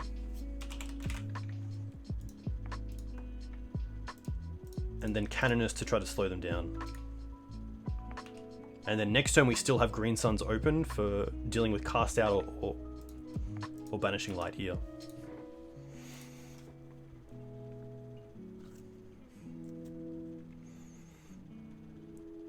From Florida, I play Snowco and Delver variants, but want to play some Maverick.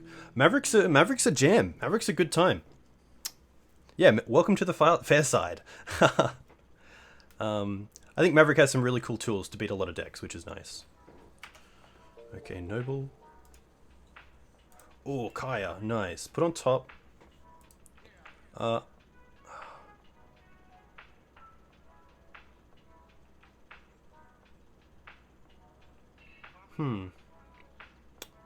I am going to pay for this because I want the shuffle.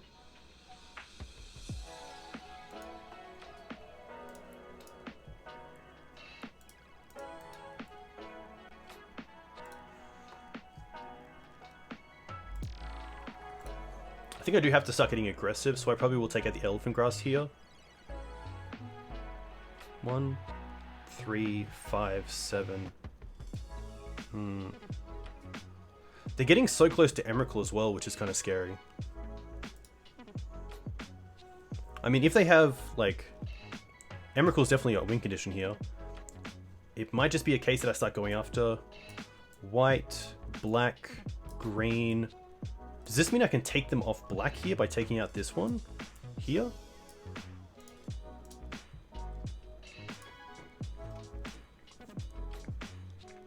Four color versus Oops does sound pretty good, Gav. I think you have a lot of nice answers there.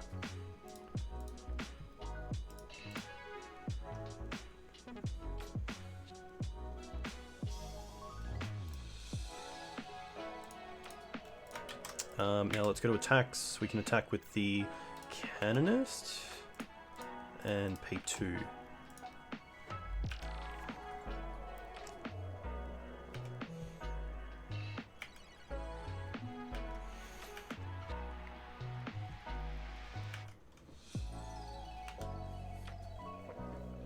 Hey, thanks for coming in, Gav, and yeah, thanks for the games. Hopefully see you again very soon, but enjoy your weekend ahead.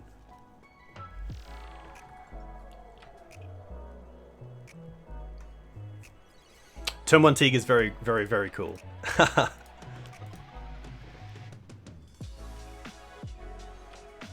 Skyclave is really nice. Wasteland. Oof.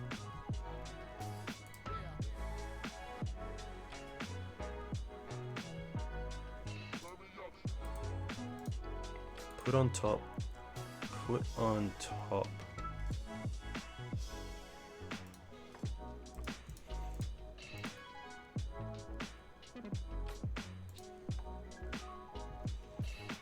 I'm going to get rid of the elephant grass.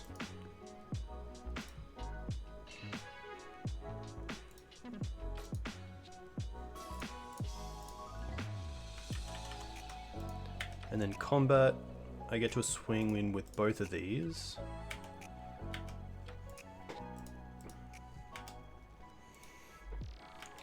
Okay, now I get to take out their draw effect in the Enchantress. And also have a blocker so they can't kill the Kaya. So I think we're looking pretty strong here.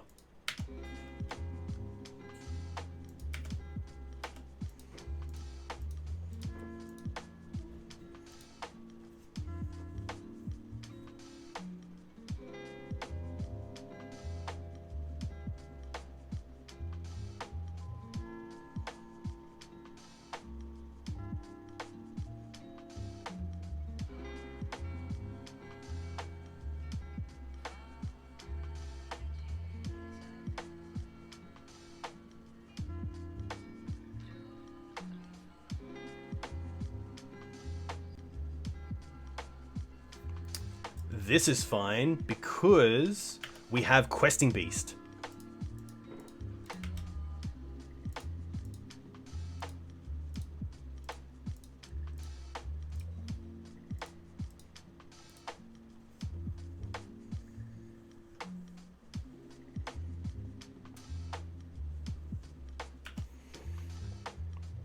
They could attack both at Kaya to get rid of it and then lose a creature.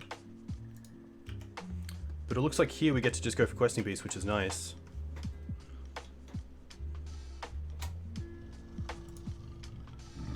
I don't mind Skyclave. Put on top, put on top. 1, 2, 3, 4, 5.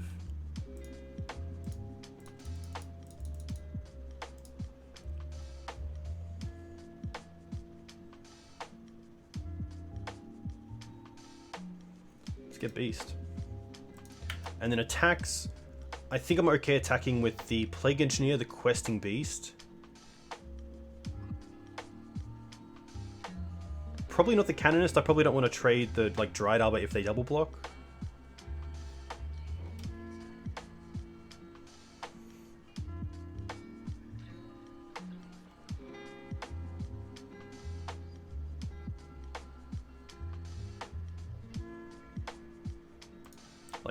I'm probably okay with this.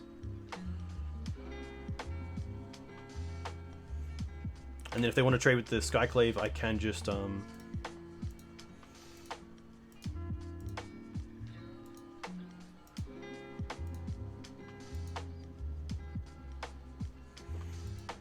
like they have a Swords to Plowshares. Swords is pretty good because I guess I couldn't play around this. I guess I could have if they... Yeah, they can now block on the Plague Engineer, which is pretty strong. But they will be taking at least 4 here.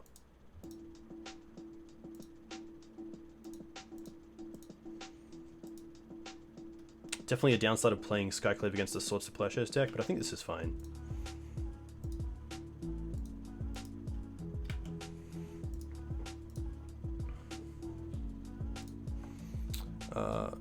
So if it's a...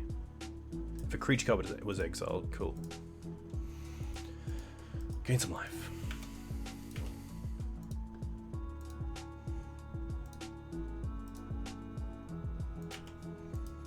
They'd probably just sack this because we have the Questing Beast? Yeah. Okay. It's a bit of a win.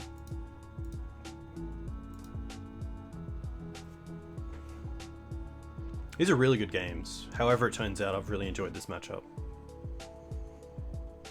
Elephant Grass is fine.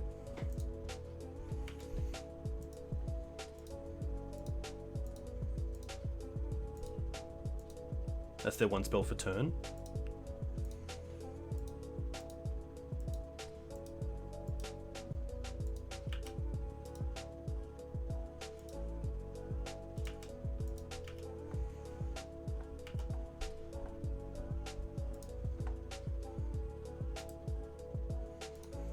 Put on top, put on top. I guess I could pay for this, but I can't cast 2 this turn anyway.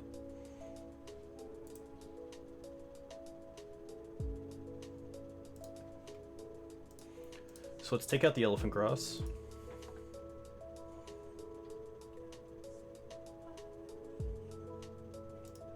Let's go with Skyclave on this creature.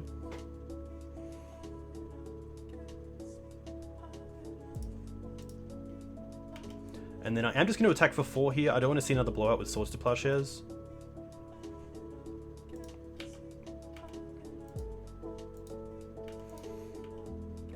It also means that next turn I have lethal because I can Green Suns for Noble Hierarch with Exalted and attack for 5. So my opponent kind of has 1 turn here. Well, now they go down to lethal, so that's pretty interesting. We also have, I believe Green Suns for Knight of Autumn is still a card that I can go for. I don't believe it's in exile, and I don't believe it's in the graveyard. Nice! Very cool. Alright. That puts us at 4-0, which is really cool. Nice. 1 second.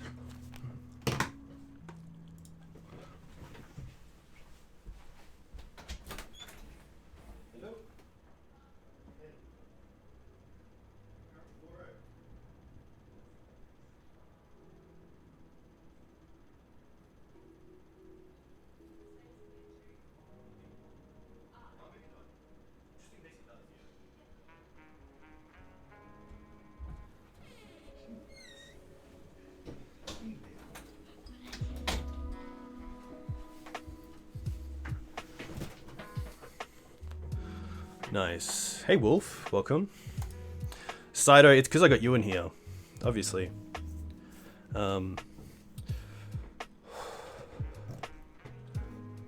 Pretty good mix so far. One second. Yep. Yeah. Is that alright?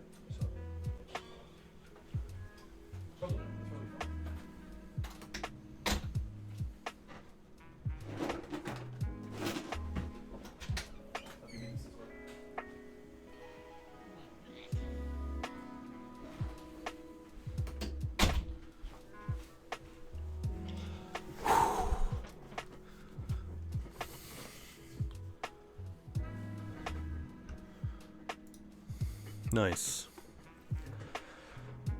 Whew. That was a really cool game against Enchantress. Big fan of that game. Sido, how are you? How's things in Brazil going? What have you been playing recently?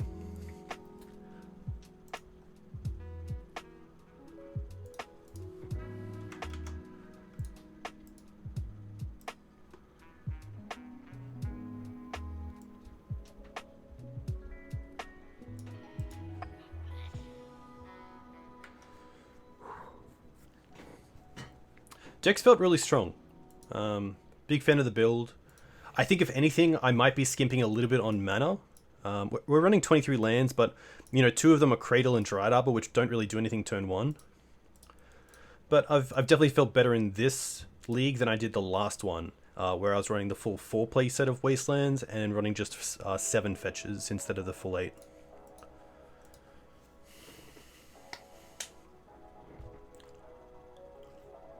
Alright, let's do this.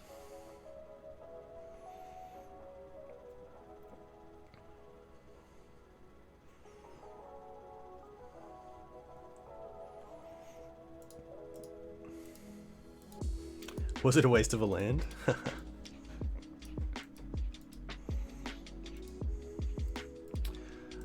This is a pretty rough hand. We don't have anything to do until turn 3, so I'm pretty happy to mulligan this.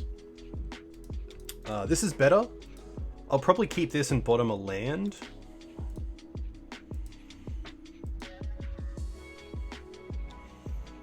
Probably just the basic plains. The benefit of 2 fetches here is that if we're up against a lightning bolt deck, we can cast a Knight of the Reliquary as a 4/4 on turn 2.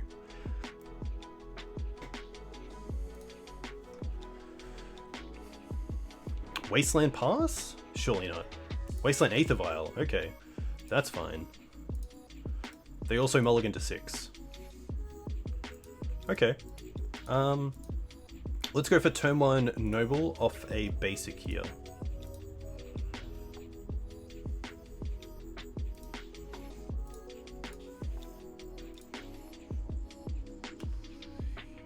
If I can draw a removal spell for this Vial, I think my opponent's kept a hand that's very...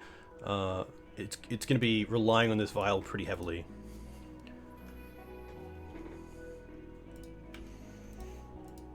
I'm just going to 6 here as well. Yeah, I've definitely heard that the Brazilian president has some interesting choices, so I hope you're doing okay. This is going to be Esper Vial, which is kind of cool. Wow, they had the Spirit. Okay. I think that's enough for me to Swords to Plash. Oh, hitting the Kaya here is so nice. Hitting the Vial, sorry. Which I am pretty happy to do. Even though it puts me in Wasteland mode, I'm more than happy to get rid of Vial here. Especially against a deck like Esper Vial that has a lot of 2 drops and above. They could have the Force, I guess.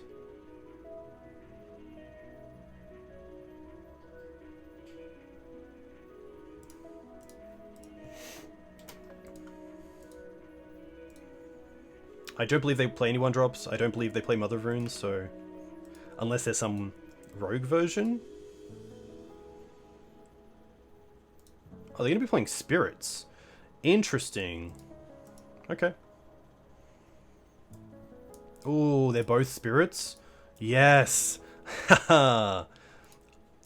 I kind of just hope this Wasteland doesn't stick. But otherwise, we still have Sylvan Library as a pretty good play.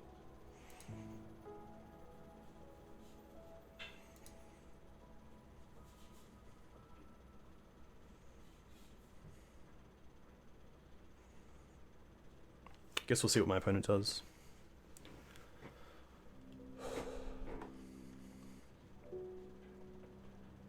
Cool to see Spirits. I think it's really cool that obviously there's some really established Aether Vial decks in Legacy, in Death and Taxes, Esper Vial, Goblins.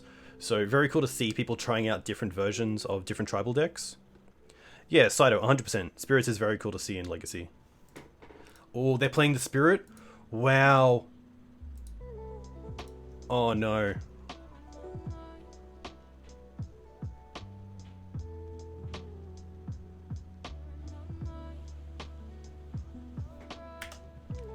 This Plague is going to be really nice.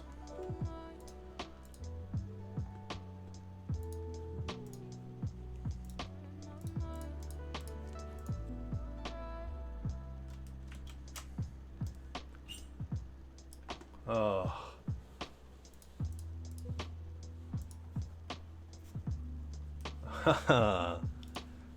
That's a huge draw. That is a huge draw.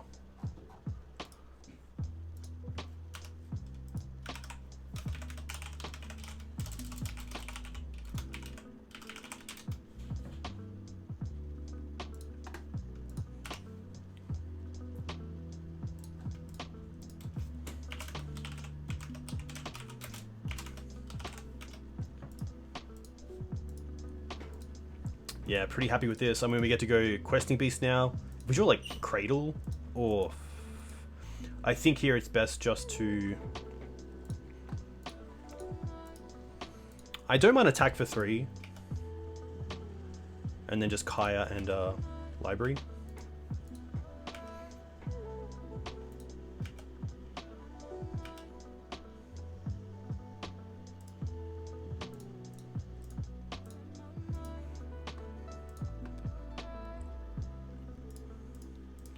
Yeah, Kaya Vial and then play Library is just so huge. They've already gone through 2 spirits, so yeah, thankfully that's a pretty good one. So let's bring in the extra Plague Engineer. Let's bring in the Skyclave Apparition. Shifting Ceratops is actually an interesting one. I think I don't mind it here, especially because I definitely want to drop the 4 Thalias. So it might just be an extra, like a Kai is kind of cool in this matchup. Everything else seems pretty relevant. Collector Oof is great against the Aether Vials. The Scavenging Ooze probably a little less relevant, but the life gain can definitely be something that's achievable. The only issue is that Spellquell is definitely a card I didn't think of, which is very interesting. I think that it's a case of right now, Scavenging Ooze, although probably not great in this matchup, I don't think there's anything in the board that I really want to bring in. So I'm pretty happy just submitting this list and seeing how it goes. Ceratop's really nice as well because it does give us reach. This version isn't playing Scrib Ranger, which would be pretty strong against the Spirits deck, especially with 1-drops that are flyers and blue. And obviously really good against Phantasmal Image. Scrib Ranger can target any creature to untap. So if you target opposing Phantasmal Images against a deck like Merfolk or maybe in Spirits, then you actually get to just destroy the Phantasmal Image on the spot because it gets targeted, which is pretty sweet.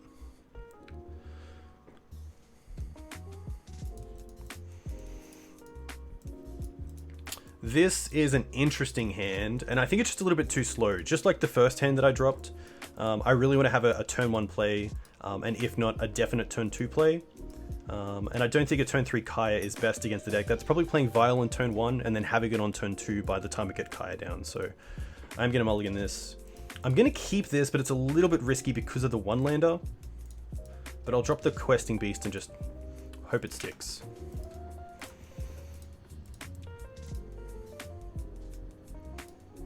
Maelstrom Wanderer is fine.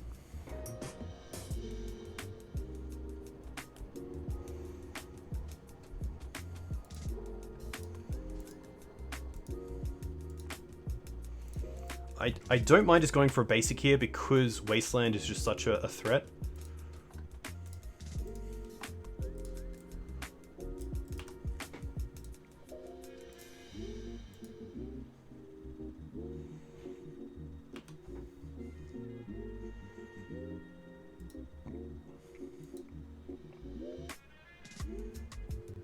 Yeah, Ping, I'm sorry.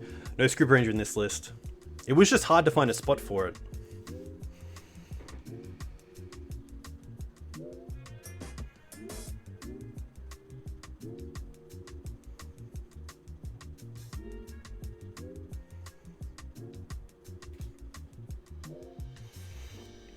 Hey Darkcloud, welcome.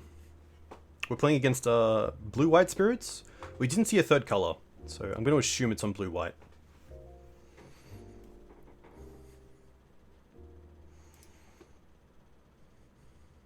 Okay, it's going to be Jeskai, which is cool.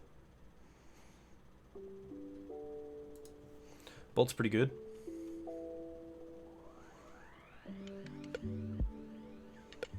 Really want to see a land here. Okay, I guess that sticks.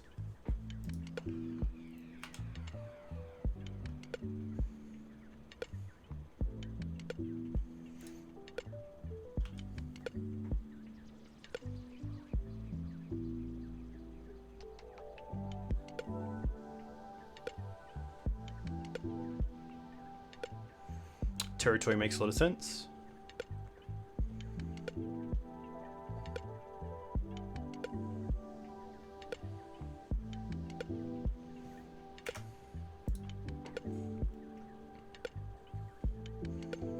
My opponent is holding up 3 mana here, which is a little bit interesting.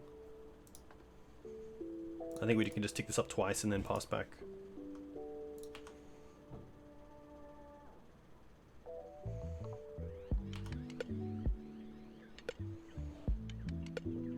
I don't want to attack because I'm not sure what my opponent has with Flash. I'm sure there's a few cards that could actually just kill the Hex Drinker and probably stick around.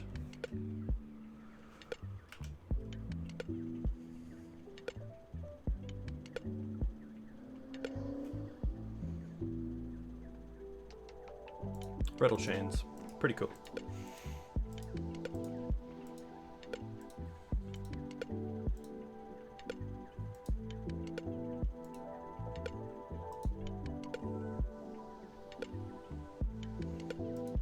This makes me think that they do have something like Spellcaller in hand, because otherwise they probably would have just flashed this in on their turn to get the extra damage in with Maelstrom Wanderer.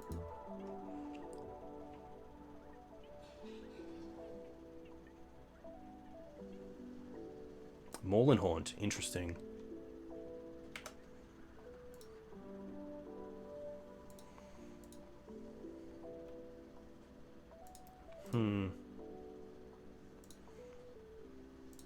I'm going to tick this up and see what happens. Okay.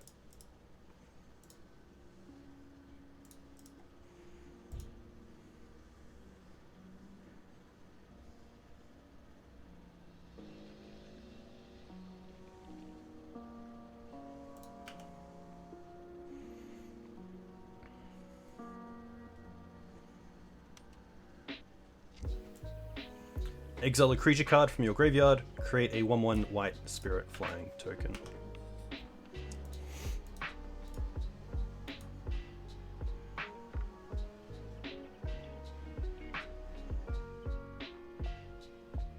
Skyclave at instant speed is very good. I will give my opponent that.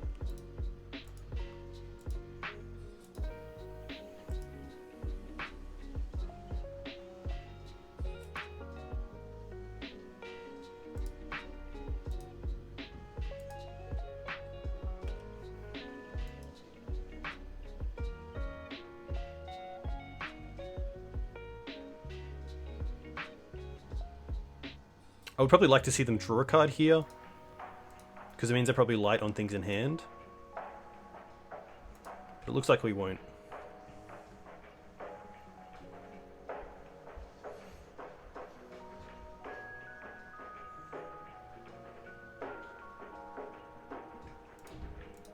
I'm going to play Reminap out first and see what happens.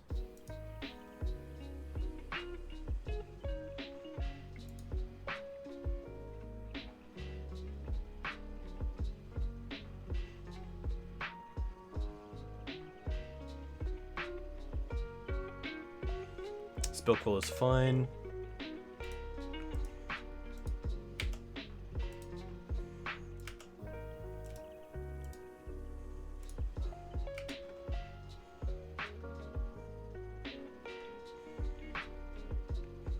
I probably just want a Swords here, actually, just to play around a second Spellcaller. It doesn't play around the Maelstrom Wanderer, unfortunately. But I don't really have an option here.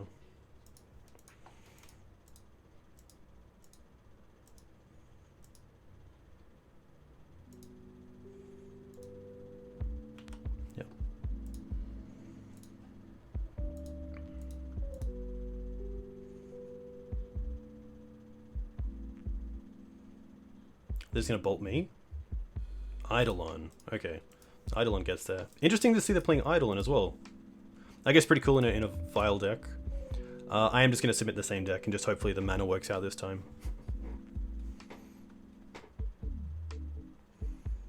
On the play definitely feels a bit better.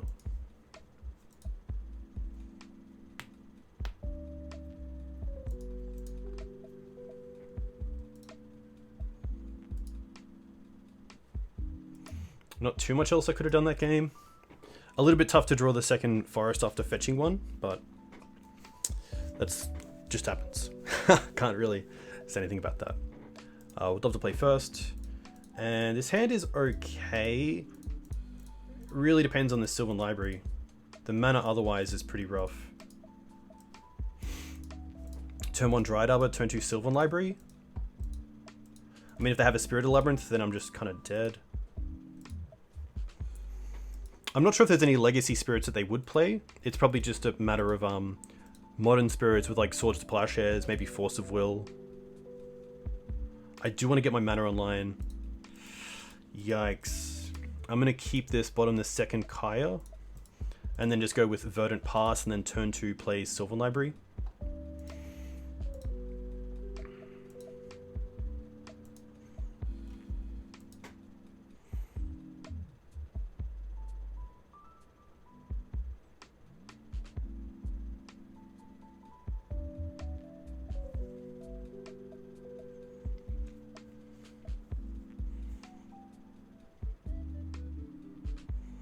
Opponent thinking about their 7. Sand isn't too bad. It has a turn 2 library, turn 3 Kaya, turn 4 Kaya, perhaps. But Wasteland's obviously something that I want to be a little bit prepared for.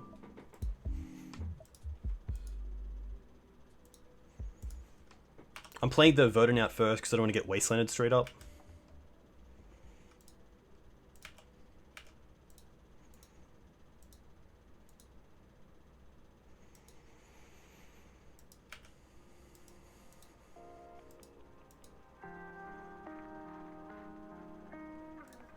Vial's okay.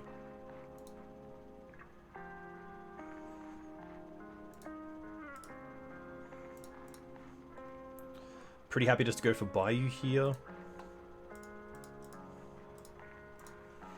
Just to really get my mana unlocked.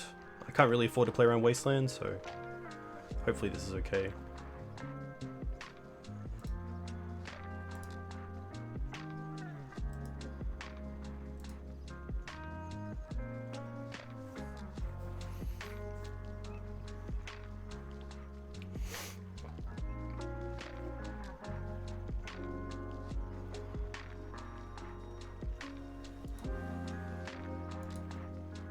Cavern's pretty strong.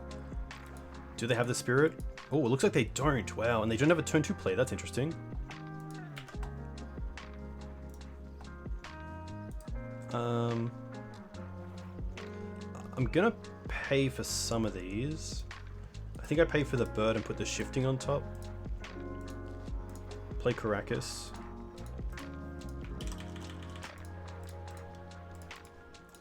Play Kaya.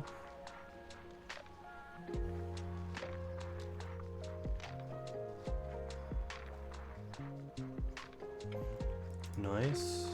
Exile this. Wow! Huge! I guess they could have rattle chains, but I mean if they want to trade the... I'm getting rid of the vial is so big there.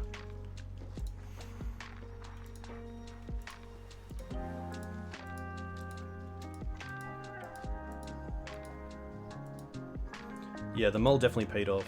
If they have a creature, they have a creature, but if not, then it's a pretty nice spot for us. Rattle chains, okay.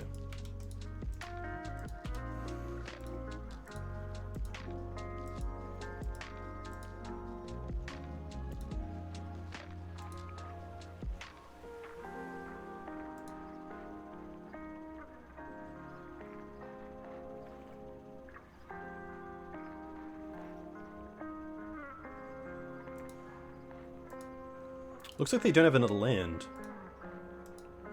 That would be very good for us.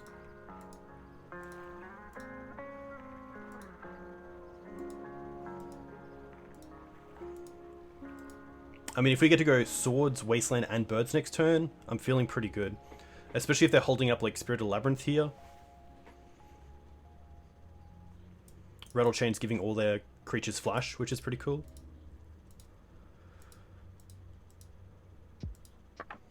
Do they have a land?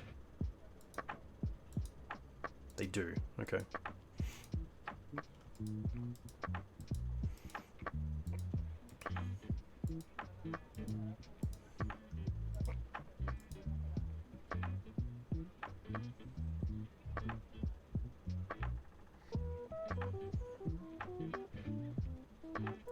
Does Spell Queller take out permanents? No.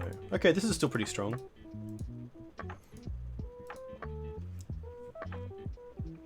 Hey, 90s MTG.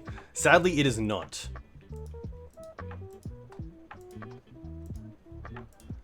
I don't mind Bird here. And probably Wasteland my opponent. They're on 3. Do we know the other card? That's the big one.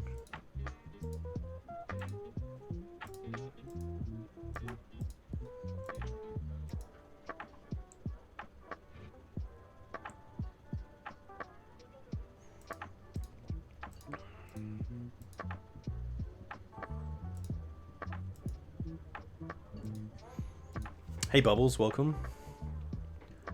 Yes, the top card is pretty good. I kind of feel like The 4-drop is just better for us. So the Wasteland here is probably better for me.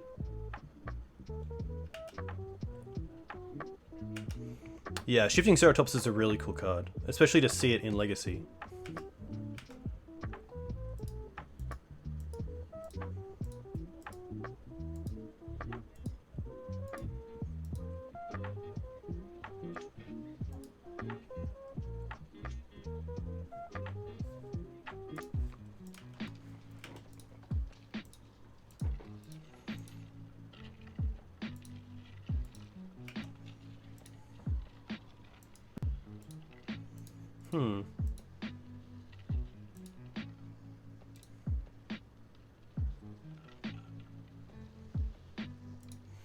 I'm going to see if I can Swords here and get this 2-2 back.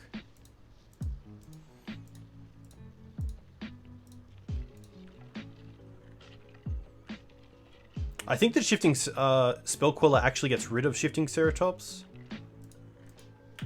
because of how it's worded.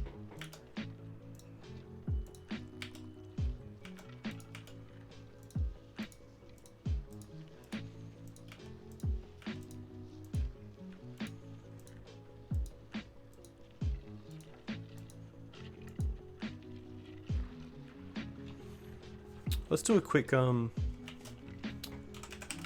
for Spellqueller. Yeah, exile target spell. So Spellqueller does get rid of Shifting Ceratops, which is interesting.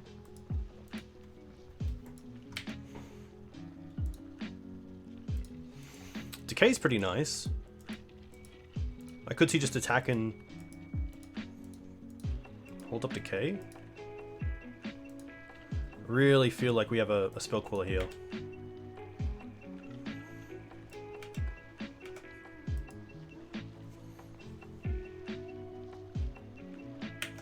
The big question is, though, that I can't really play around Spellqueller. I think we just go for Kai here and get it into play.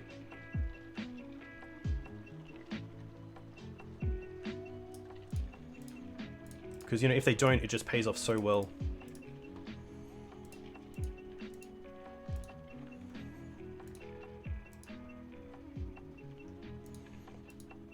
And at least we still have the Abrupt Decay, hopefully, for Spellqueller.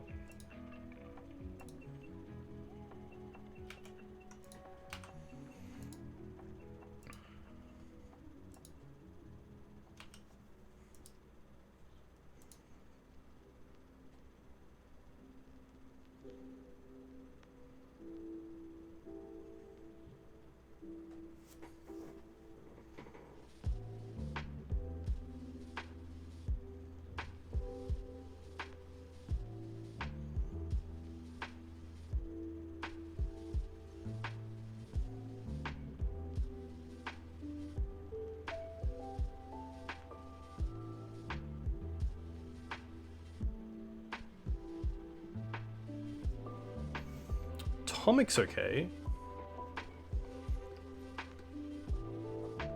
If we draw a land here, we can double spell with Skyclave and Decay, which is pretty huge. Swords. Okay, that kind of works out as well.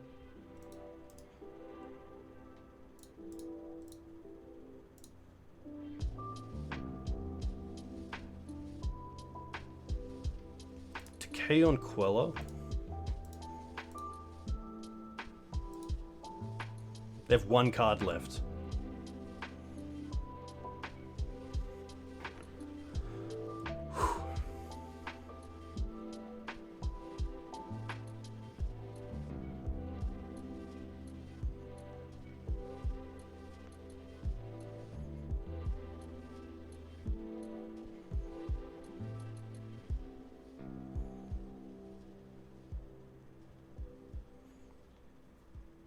This is fine. So it exiles Decay.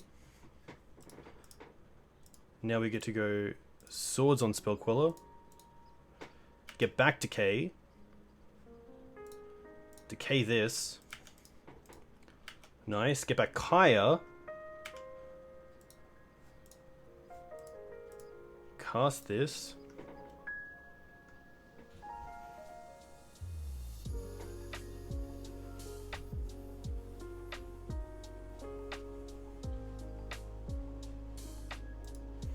And I think I just want to keep it where it is. Just so it doesn't die to these creatures. I could also draw a card, which is pretty interesting because then I get a fresh look. If my opponent draws some sort of buff, then they can deal with the Kaya.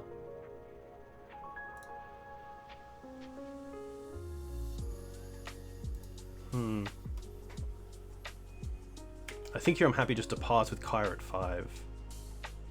But to be fair, then if they attack it for 4, the Kaya's not doing anything anyway, so I might as well just draw a card here and see if I can cycle it into something that's still going to be relevant.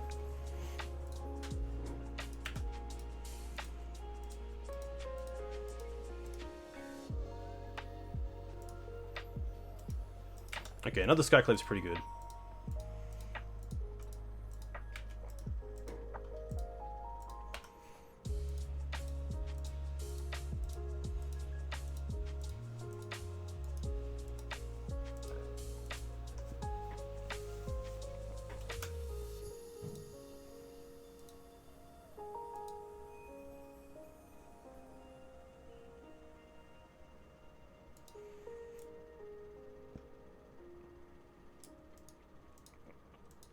Atomic we kind of have answered with the Caracas, which is kind of nice. But the Rattle Chains is an issue because they can just cast Atomic at instant speed anyway.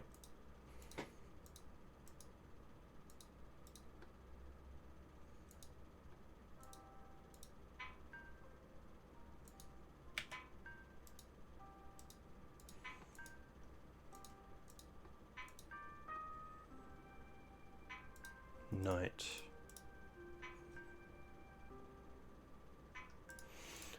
I don't mind Knight here and just hold up Caracas on the Atomic.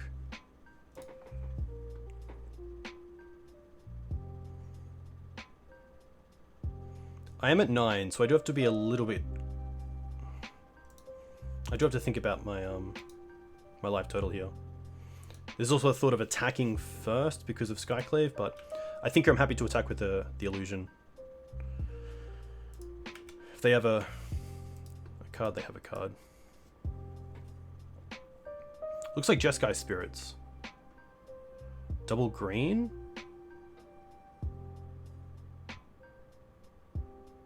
Realm Walker. It's pretty good.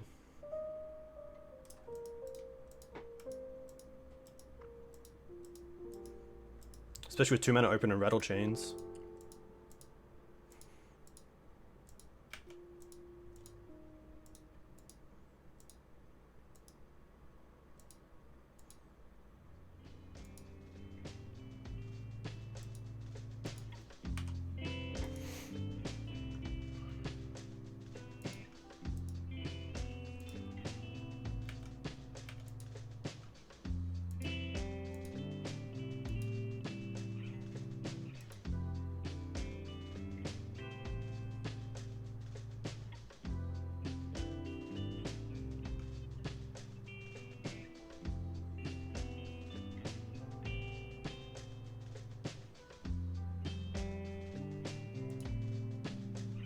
Yeah, pretty sweet deck.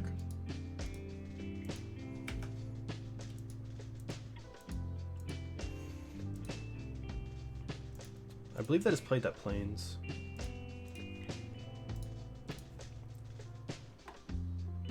No.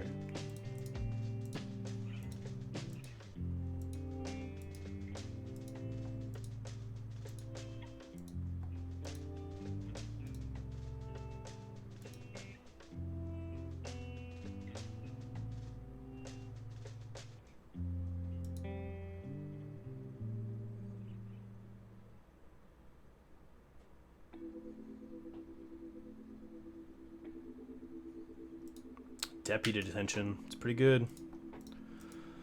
Yikes.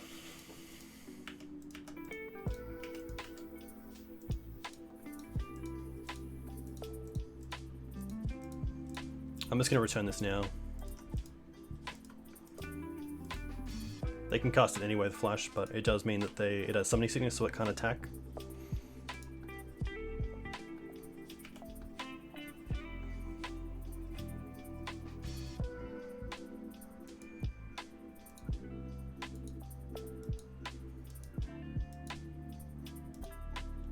Rattle Chains has been the big blowout here. I just can't really keep up with my opponent casting their spells at instant speed. I think that's just it. Yeah, I'm just a little bit stifled on mana here that I can't really do much.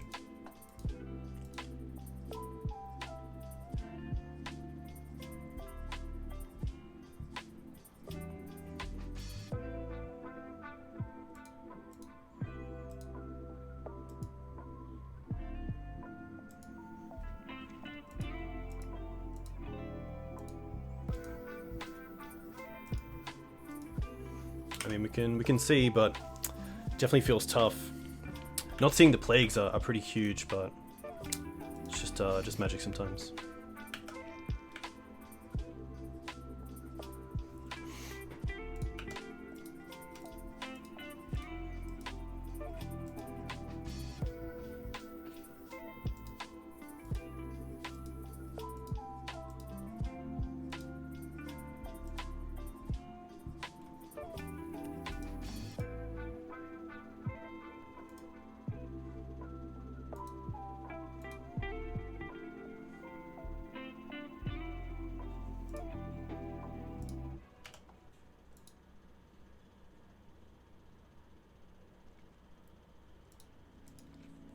Yeah, very cool league.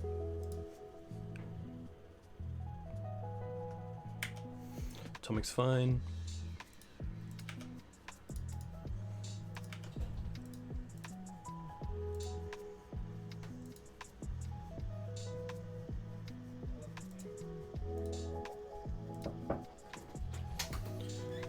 I think this is pretty close to it. Hey man. Hey man, Dan Andrews said to get on the beers. Haha. Nice. Yeah, I'm just going to concede here. Unfortunately, we go down. But 4-1's pretty cool. I'll have this match up on my YouTube channel. A huge thank you to the new subs and followers. If you guys want to find me, you can find me here. If you want to find me on Twitter here. And also Green Sun Zenith. I'm going to go get on the beers. Professional Dougal, who's best? I'm going to go quickly see who else is streaming. And the Legacy Pit is streaming, so I'll send you guys over there.